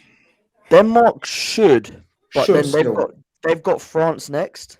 So assuming they lose that, then hey, they could throw a span in the works. Denmark could easily beat France. listen. I like to pay respects to Bilal. I didn't Mhm. listen to him. He said these men are dogs, and Denmark just. I mean, besides Schmeichel, Felt it. You think they felt that? Do you think Denmark felt that bite of the dog today? I mean, the dog was barking, and Bilal is nodding like, "Yeah, don't write them off yet." So I'm like, it's up for grab. I mean, Australia looked like they only got a good, that Steven Gerrard Villa side with the good 45 minutes. Australia don't even look like they had a good 45 in them. Nah, So man, they it's have good- France, man. I think we've rushed. I think. Yeah, I know what you mean. You understand what I'm saying? But it doesn't look like they was able to get out more than 45 minutes of whatever they had. So I know we're saying, it's because it's France. Remember, they come out the blocks firing and all. If they could have sustained that for 45 minutes, it might have been a game of 2 halves, but they didn't even make it to 30 minutes. You understand what I'm saying? So they had something there. It's just not enough to carry them through 90 minutes. And when I'm looking at the dog in Denmark, I'm like, man, I don't know. It's tight. It's tight. So I can see Denmark getting one over Australia, but can they get something from France? That's going to be the big tester. It's The about team that who- gets something from France is the one I'll back. So whoever can nick a point, Yeah. that's who I'm going to back. But if they're just all rolling over for France, man, it's going to be a tight one. I reckon Denmark have more ability to go toe-to-toe with France if they get it right in terms of quality of player. I think Tunisia will be hard to beat, but I think France will have too much quality for them. So it might come to the situation where it's like who can lose less to France, Tunisia or Denmark? Because Australia, this is the weakest Australia team I've seen. Remember, Australia had Tim Cahill, Harry Kewell, all these guys, right? Mark Viduka. Who else played for them? I don't even know who else played for them. Bradford was American. I don't know. But like that, like you don't recognize any of these Australian players anymore. That's what I said think yesterday. I was confused. I looked like there's normally Australia got like 2 or 3 guys where we like. What did you not notice though? I noticed a giant. For who? For Australia. Yeah. Bro. This is what I'm saying. This is where you lot need to catch up to the real football, man. the centre back should there or something. That's what I'm talking about. He had about 3 inches on our boy Ibu. He did, yeah. That was scary, man. Like, can someone do something? Where's he playing at, Bill? Let's get him up, man. I'm laughing. He's a centre back. I've seen what team he plays for, and I want to laugh. Yeah, I want to laugh at what team he's playing for because it makes sense. Now that you've said this, it makes sense. Let me show you. No way. Where's he at? Is he at Burnley or Stoke? There we go. He's at Stoke City. Oh shit! As soon as I saw it, I was like, Respect yo, Stoke, they play ball now. They play heritage. ball. There's heritage of Stoke City, man. That is heritage. Oh shit! He plays for Stoke. I swear I did not know this. But he stood out like I was gonna say a sore thumb, but he stood out like a big thumb, bro. You two This get them guy already had like inches. How much composed, weighs he, man? Where's his height at? 198. 198, man. 198. Don't tell me which meters, is, man. I'm old school, man. Tell me. Which tell is me 6'5". It's 6'5", I think, or something like that. Why are you laughing, Zuberi? Why are you laughing? I don't know why you're laughing. This is serious. This guy was big. Listen, Look at his face, man. listen. I get Australian Harry the. Maguire. Yeah, that's what I'm laughing. Grizz is complimenting the guy just off his height. He didn't really do much in the game, man. Like, No, I'm not complimenting him. you know, but you're just like, oh, I recognize the giant, man. He had 3 inches on him. No. See what I'm saying? Green What did I talk about? giant. Yeah, but where did I say anything about his football? Where did I compliment him in any of That's those what I'm statements? saying. You're only complimenting him on his height. That's I'm what not I'm laughing. complimenting him. I'm observing and commenting on his height. Okay. You understand? I'm telling you, I crafty. watch my step. I watch my step, people, when I Very speak. crafty, Grizz. I'm a Very veteran crafty. of this Yeah, game. You lot should listen, already man. know. You We'll understand? talk about the News. game. You know, Fox News, veteran. Yeah, all right. Yeah, they know. I step Listen. carefully. I tread carefully. I wasn't complimenting him. Oh, you I'm just just saying you saying he's recognize good. him. I reckon. You recognize him. Yeah, Sad. But I'm in awe. I am in awe. Oh. Bro, I'm in awe. I'm in awe. The guy was huge, 6'5". The brother was, you know what I mean? But it's what it is. And I know it's Assad takes a little cheap digs, bro. Come on, man. Look, you're bald like me as well, man. At least I've got facial hair. Have some facial hair and then talk to me, innit, bro? I see you having a few digs in my own channel, in my own chat, man. Behave yourself, innit? Brother, come on, man. But it is what it is. 250 of you in here. Like up the stream before we wrap it up and look at tomorrow's. There we go. Ahmed's done a job for us.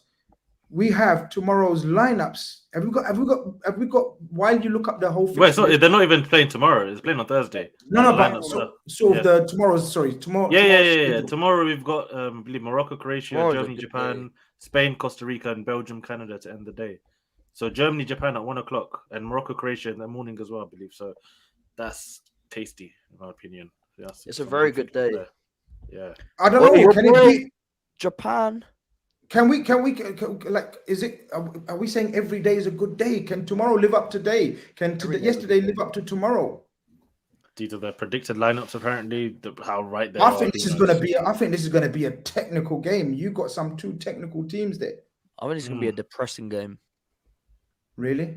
It'll probably be slow, tactical, Slow and I think it's going to be ferocious, man. Modric and Brozovic is going past. Where's Lovren? but it's going to be a good game. That's the difference. Lovren. Vida was the guy. Vida needs to be there. Nah, listen, this is a predicted lineup. I have no idea who's actually going to play it. I predicted Kovacic, Brozovic, Modric, you'd expect them to play in the middle. I'm predicting Kramaric. 1-0 Croatia. The attack of Croatia is not. It's not it. I'm not gonna lie. I'm looking at that attack for Croatia, and the Moroccan attack is exciting me way more. But it's obviously that midfield of Croatia where it's near perfect. Really, if they're all on form, it's a perfect midfield three. And if they're fit, yeah, and if they're fit, but it's that front three of Croatia. I don't know if the goal's gonna be there. No, Modric. 2 of 3 is solid, man. 2 of 3 is solid. Perisic and Kramaric can do a job, man. Pasalic, I've never been really a big fan of him. You know, I don't think he has the pace, or maybe I'm thinking of the wrong guy, man. Or if you put Croatia's midfield in Morocco's midfield, that team could win the World Cup. The Morocco team with the Croatian Look at that midfield. defense. Hakimi, Calm down, Mazraoui, Agud, the guy from no, not win the World Cup, but they'd be like people's underdogs. All right, sorry, Where was What do we know Markovic of the from? goal? Where's Markovic from? Is he not Croatian? They needed a player like him. That's what I'm trying to say. I think it was Croatian or Serbian. I can't remember which one. No, he's Serbian. You guys should know more than Markovic. me. Yeah, and he's not that type of guy, man. Don't do this. Who's the to other him. wonder kid they had? Haliovic, whatever his name was. I remember Halilovic. him. Yeah, him and Yeah. Odegaard at the same time. They were like, oh, future. But yeah, no, this game should be good. I look. What I will say, look, Croatia look very technical there, right? But who's got the? Again, I'm going to come back to pace in attack. Pace and power. You have to have direct as a pace in attack. Now, Perisic looks Needs to tired. switch. He looks He tired needs for to switch. you And know he's who's played in a their lot of squad. football in his life. Go on. Orsic, you know the guy who dunked on Spurs. Hey, Yeah. that's he needs to play. He Yeah, should definitely. start. He should start. Definitely. I like all. He's looking like the new generation of Croatian stars. Because these guys, look, Kovacic, Brozovic, and Modric. Really, one last dance? Are we saying? Yeah, but I think even Orsic, how old is he? I think he's like 29 or something like that. I don't even. I tried to see if he came to England for a little bit. If he just slipped under my radar, I don't even think he came. I believe he's around 29 years old. Like even him, like the team is not full of fresh young talent. I don't know Croatia and Balkans area anyway. They've always been a hotbed for like, good technical, very solid players. But Croatia haven't been producing that much. I think Souza, the left back, he's one of the few guys I hear about where people are, he's really, up and coming young player. And obviously the centre back now. Yeah, and obviously the centre back now. Yeah. So I think they're coming few and far between, but it's not the same. I think the tomorrow's game, the standout game for me, is the 1 p.m. kickoff. The Germany versus Japan. I think this could be end to end, people. This could be end to end. This could be anything. What are you guys saying? Yeah, listen, I agree. Of course. Remember Korea? Was it Korea Germany last World Cup? Or was that it was 2018, right? Korea Germany, and you saw what Korea did to them. Japan could do the same thing, but you know what it is? Germany now got more faith in them anyway. Hansi Flick, they're putting here Havertz, but the German media that I've been reading, they said Muller's going to start up front. They're going to go with it's got to be Muller. It's got to be Muller. You do not. Come on, we're talking heritage. And I think Zuberi spoke about Muller last week or something. We were speaking about him. You do not leave out Muller out of a German team. You're asking for trouble. You're asking to be sacked. You're asking for the media to get on your back if you're leaving out Muller out of your. Grizz, credit to Baz, one of my mates I'm talking to over there in England. He's telling me about this Musiala kid. I'm gonna be honest. Never watched him. All I'm hearing is. I'm like, is he really that? And everyone is saying, yeah, man, he's that, man. You need to get up on him. Buy stocks early. Invest in this guy, man. This guy is the guy. So I can see why Muller getting pushed out. Because the last dance thing, man, you don't want a bunch of these last dance men in there. But for me, I'm back in Japan in this one. Because there's a guy in the 6 named Endo. Rate him highly. Kamada. Listen, I know I've never known this many players on a Japan team. So I'm really back in Japan to come out strong in this one. I know like 6 men in there. And the only question mark I got is Tomiyasu, center back. Bilal, can you do a center back job? I've seen him locked up, man. 100%. Center back. For me, I said it like it's only the injuries that let him down. But for me, and I'm saying this with William Saliba at Arsenal, he's Arsenal's best one-on-one defender. He's a monster. And I think left centre back is probably a role he could easily play. So you're saying he's so dynamic with his one-on-one, he can just run anywhere across that back four? Anywhere. But he's a real. Even to be fair, I prefer him. I think long-term centre back's his position. I think because he's so in good. In a 3 or 4, or it doesn't matter. In a four, bro, he's a monster. I'm telling you, as an Arsenal fan who loves William Saliba, the Gabriels, and all of this, Tomiyasu, one-on-one is an absolute freak. It's all right, literally just his injuries. Z is telling us adamantly that Sane is out. No problem. Thank you very much for the information. As we said, this is just predicted from one website. So we doubt if it's the real thing. They're saying this is a full I can't even say his name, full Krug, whatever his name is. He's going to play up front. Some, I believe it's a youngster. I haven't even... I don't know. No, he's like 29. Yeah, I don't even know. I've never even heard of him like that. People, yeah, he's your classic. Nah, he shouldn't. I think Muller should start, man. Or I play Mokoku. Let's go. Muller, Mokoku, even get Gertz in the false 9, man. But like, no. See, this is what I'm saying. I don't think Gertz shouldn't have. I don't know why he even got called up. No, but can I say something about this false 9 tactics in 2022? Who believes in this false 9 tactics in 2022? Can you name me a successful team? Can you name me a successful? No, man. There's no team out there that's winning games and won leagues and Champions Leagues right now that has a false 9 up front. No one. Wait, wait. You're talking international or club? Or club. So I'm saying Liverpool. I think. We mean Liverpool. Liverpool. However- We have Jota. Jota's not a false nine. We had Jota up Well, we front. did the thing with Bobby. Firmino. We had Bobby. I'm Firmino talking as well, about yeah. right now, current. Oh, right now, yeah, current. It's No, but done. Grizz, if you deep It it, got played out. the It number got played 9 out. thing, the number 9 thing, It's really changed, come back man. into full force like last not even 12 months, maybe like 6 months. No, Bilal. I know Grizz is right. It got Benzema, expired. Benzema's It got Champions expired. League. That was Bro, the thing. Benzema, Man City bought Haaland. We bought Nunes. Yeah, it's played out. It's expired. Yeah, Yeah, it's man. done. City If did Jimmy it. do that, It depends, man. Because I look at Arsenal, I don't think we got a striker. For me, Gabriel Jesus is a false 9. no, he's a- man, he's a striker. Nah, man. He ain't no You think false. Gabriel Jesus is a proper striker? Yeah. He's a false. He is. For me, he's a false 9. Jesus The is way I a look at false him, the way nine. he plays. Nah, He's not a false proper nine. 9. He's not a proper 9. Let's He's not a Jesus- hard proper Jesus If we does look- what if we- Bobby did for Salah and Mane, but Jesus does that for Martinelli and Saka, in my opinion. That's what I'm. If That's we what I look think, at yeah. we look at Jesus's heat map compared to a Bobby Firmino heat map, you will realize they're not the same. We just got this image in our head of false 9. No, Jesus is not a false 9, people. Please. He makes You're right. runs into channels every single. Bobby didn't make those channel runs. Come on, man. That's what a number 9. didn't have there's to. a He different. didn't have There's to. a That's different. the There's a different way of playing false 9. A Mm. false 9 is not Gabriel Jesus. Let me tell you that for opinion, but I'd say fact as well. No, Not it's a fact. Because here why it's a fact. There's a difference between a false 9 and a more dynamic striker. See, That's old right. school striker was just down the middle. Strikers now has evolved to become more dynamic. Look at Nunes. Bro, he's a striker. But he'll go into the left, he'll run it on Salah's side. So he'll do that dynamic runs to allow overlapping and inside runs into the box. It doesn't mean he's a guy that plays across the front. He's just a dynamic striker. You rarely see these men come back on the halfway line and pick up a ball unless they're in a defensive transition going into the attack. But they're just strikers, man, with a little bit of dynamism to them. That's what Aguero had to do.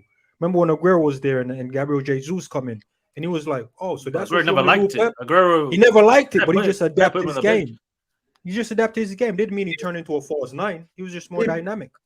If Sane misses out, or like he's apparently is, what are we doing there? You probably As I play. said, This kid, let me get it up here. No, can get up here. I'll get Muller in there, man. Yeah, Muller Muller's has- definitely in there, and Havertz go wide, maybe. Yeah, I'm thinking Havertz go wide and Yeah, They're maybe saying get Musiala left wing. Musiala Let left me show wing. you. or you can swap Musiala with This Goretzka. is Bayern Times or something. They've wrote here, so that will be the front 4 probably. So who knows how true that is? But Gnabry, Muller, Musiala, and Fulkrug, I believe. See, See, and then is it I've never Kimmich? heard of Fulkrug. Is it Kimmich and Neither, brand Goretzka new. in midfield? Yeah, And Goretzka who? and Kimmich. Yeah, it'll be is the as long as they're fit. no Gundogan, no Gundogan. That's interesting. For me, I would get rid of Fulkrug and play 4-3-3 if I was Germany manager, and have Gundogan, Goretzka, and Kimmich in there, and then play Muller, Musiala, Gnabry. For me, that makes sense. Muller as your focal point because he bags World Cup goals. We know this. And then Musiala, Gnabry, Sane, these types of guys working around him. One of these guys can sit on bench and come on at 60. Joe, do you guys really believe Germany can go 2 World Cups back to back flopping? I put them to go through with Japan. I believe But in this Spain game, might. Zuberi's yeah. back in Japan. Do you think Germany? I think he's Here's just why. back in the vibes. No. Zuberi's back in the vibes. No, here's why I'm backing him. You see that guy Havertz? Shout out to ISO. He said anyone but Havertz. Bro, this guy in the Bundesliga was creating a fuss and a storm. I'm starting to think he's just hype. He's not consistent enough to do it for Germany. Werner was a hype in the Bundesliga. Come over and we're like, bro, you man are getting found out. So to answer your question, Omar, I think they can flop back to back. Because when you're telling me no Gundogan and you got Goretzka in there, like some of these men, they're just going in there all vibes. You're telling me no Muller. Give the man one last dance. If he's injured, I get it. Fair play. But bro, this team, it's not the same. It's not the same. They got ballers, but they don't know how to like work together or something, man. And I think they can go back to back flopping out. They don't know how to work together. That's what it is. So how they gonna go through? The midfield, the 5 people in midfield are all play for the same team. So if they don't know how to work together, then Goretzka, Kimmich, Musiala, Muller, Gnabry, when you get Sane in, they're all Bayern players. So surely they know how to work together. They've been working together all year, haven't they? And the coach as well. And the coach had them at Bayern. For Listen, me, man. They have a good team. It's a right back position. I think Kera's playing there. That looks a bit dodgy. Maybe even I don't like Kimmich at right back, but you could do him there and then maybe play Gundogan in the middle. Then you could That's even maybe true. dominate the ball even more. That's an option. Maybe Flick will Yeah, look but at that. Goretzka's not your ideal number 6. You want Goretzka getting into the box. But you could Gundogan have- hasn't got the yeah. legs to play as a 6 on his own. That's the issue you'd yeah. have with that. Yeah, exactly. But I don't trust that Kera at all. I feel like you can get at him, and I feel like the Japanese players will probably try to target that side if he's there. I know Rudiger might be there to cover him, and Rudiger's a monster. We know what what he's on.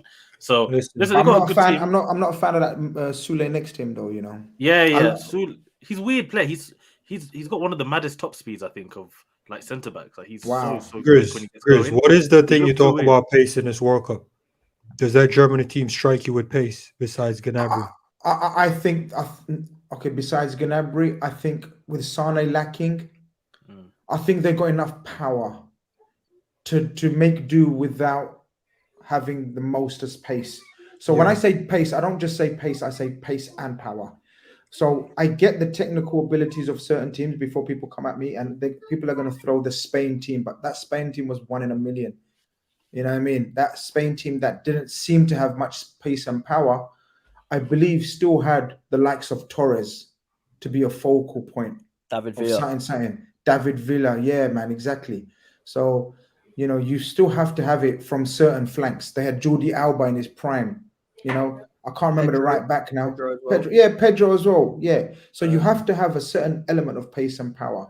Listen, this Japan team is gonna cut them up. You know, They have that. Japan have pace. they got energy. They're gonna cut these men up. You know, It's gonna be a game. look. I'm starting to think it's a good idea to not put Mula in there because I'm telling you, Japan man will run around them. You know, to beat Japan, you need pace. You can't just go at Timo these men with Werner, power. let's man. go. You need pace.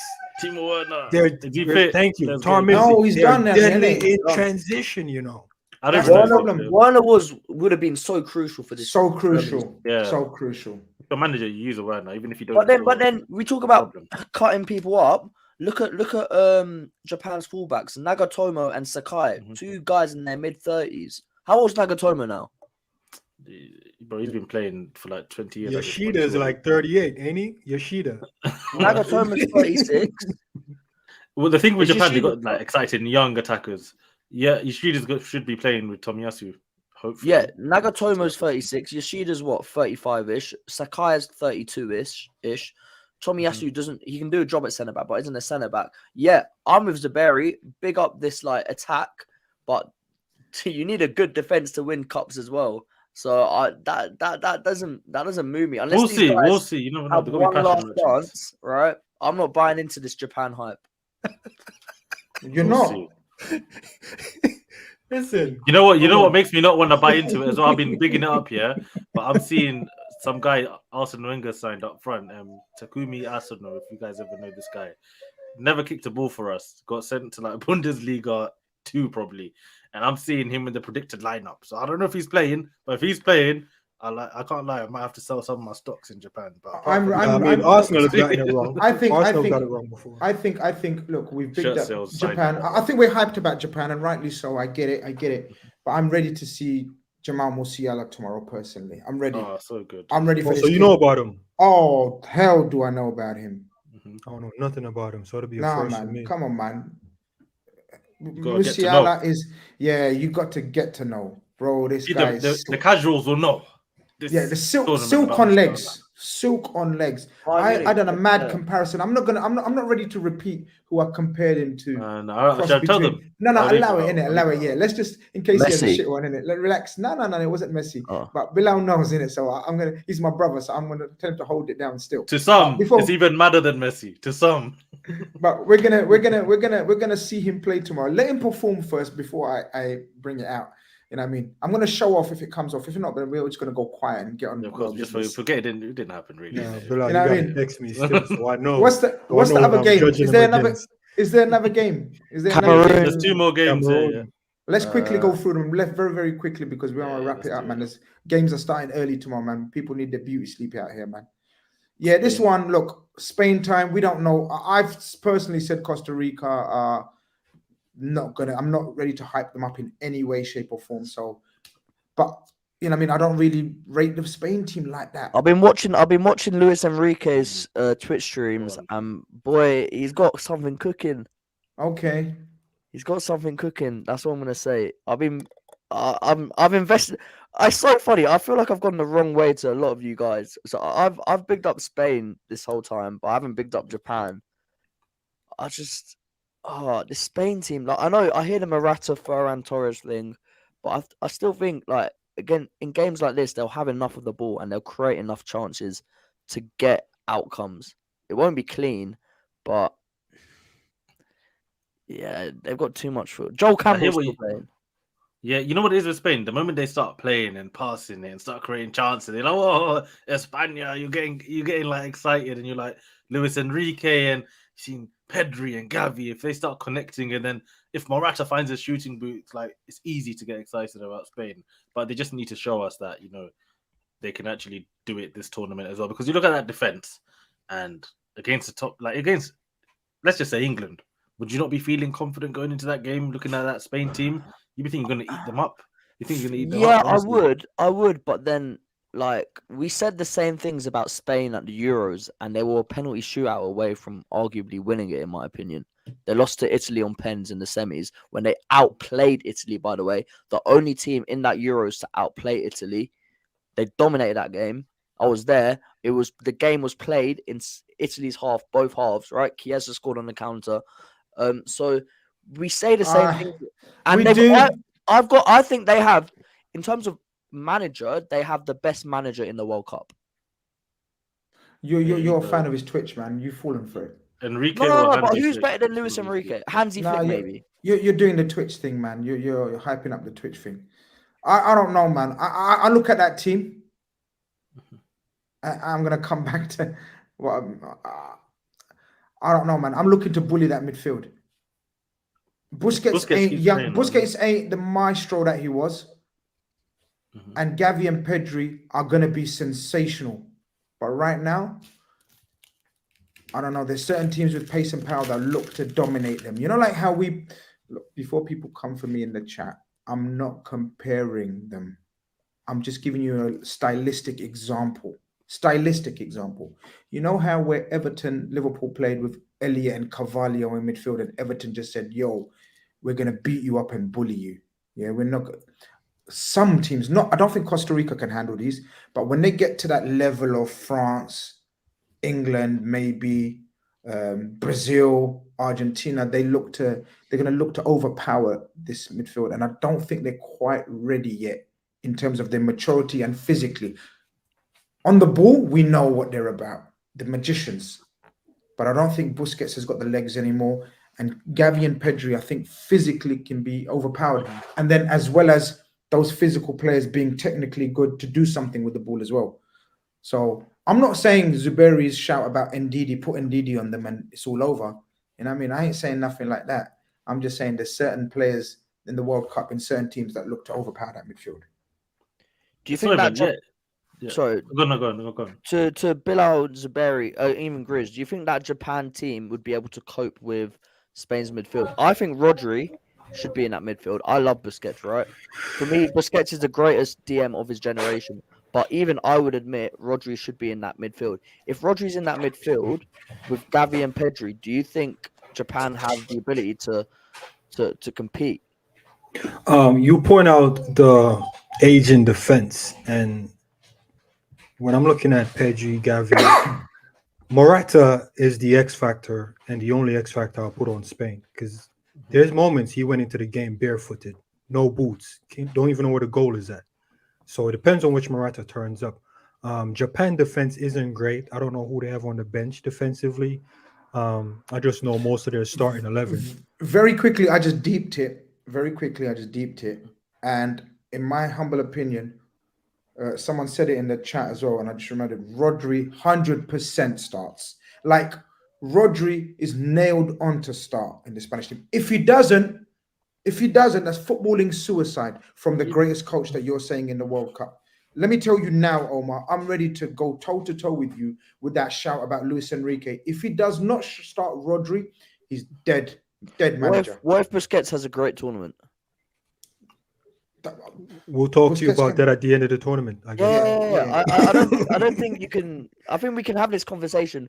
Look, if Japan turn up and Spain don't turn up, I'll be the first person to put my hands up and say, yeah. All I'm right, sorry, but let's you guys put were it right. into context because I think we're getting. I want only one of them to play. Gavi and Pedri, I love them both, but one of them, Busquets, Koke, and Rodri, two of them three have to start.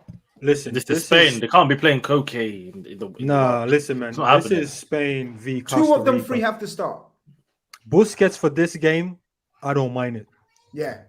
Rodri against like a Japan and the other team that are looking to cut people up, I can see that. So for this game, if this is the lineup, it might be spot on. But if I see Busquets against Japan, Japan might have a chance in there. Because I'm telling you, they're rapid on transition. Yeah. Rapid. You'd have to have Rodri in there to clean that up. So for this They're game, dealing with him. They're dealing look with him. how Costa Rica's lining up. 5-4-1. That's already told us they're just ready to soak up whatever pressure there is. Busquets is not going to be challenged and tested in this game. You should There's a couple saying? weird So for- things about the Spain team. Couple weird things. Like their centre backs, two left-footed centre backs. The wingers, they're not proper wingers. Like Busquets are definitely gonna play. There's a lot of things about Spain can't really back them, man. You know, like I can't put my. There's an hat on omen the about line. two left-footed centre backs, you know. So It's just weird. I'm not isn't it? sure. They got the two left-footed centre backs. That's not a problem. I'm left-footed pick 'em myself. up. I'm left-footed myself. But I'm not gonna play Man two City have left-footed started centre backs. Laporte and Ake together before. It's not been a problem. Nah. Right. You know, listen, as a left-footed human being, yeah, when you're left-footed, it's just different. You're just weird. I'm left-footed. It's fine. You're so left. But left. So you understand when you're left, you're so left. Have you met a left person? There's not many who are left and right. Like the right is as competent as the. How would the you left. play on the right? Would you be comfortable then if a right-sided centre back? So you know how teams it's so I've never got this argument. What do Liverpool play with? Van Dijk and Matip, yeah? Two right-footed centre backs. Matt and Dijk plays on the left. Him being on that left-hand side allows him to play those diagonals.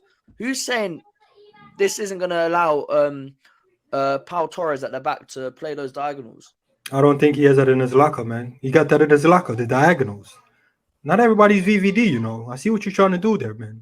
It's just Pau Torres at the end of the day. It's a bit like Laporte's got that in his locker though. Yeah, no, I'll give it to Laporte, but he's saying Torres. That's not. Yeah, maybe Torres swap is them a around then. decent Maybe ball swap player, them man. around. Yeah. So maybe Can't swap them imagine around. two left-footed centre backs because it's never happened. It's disgusting. No, it's actually a bad omen, man. It never usually works. It's not good. It's not good. Yeah. Two left-footed centre backs playing together. For Yeah, me, because it's football's a footballing. right-sided game. All right, we've got about 5 minutes left. It's more to do with People, how left. Yeah, nearly 300 of you in here. Hit the like button so we can get up to a decent amount of likes before we wrap this up. What's the 7 p.m. kickoff, Bilal? Because this game, I think Spain should control. It's just a matter of if Spain can get an early goal. If Spain get an early goal, it will be light work for them. But the problem with Spain, problem for Spain with me is going to be getting goals. I think, they're going to have to do something.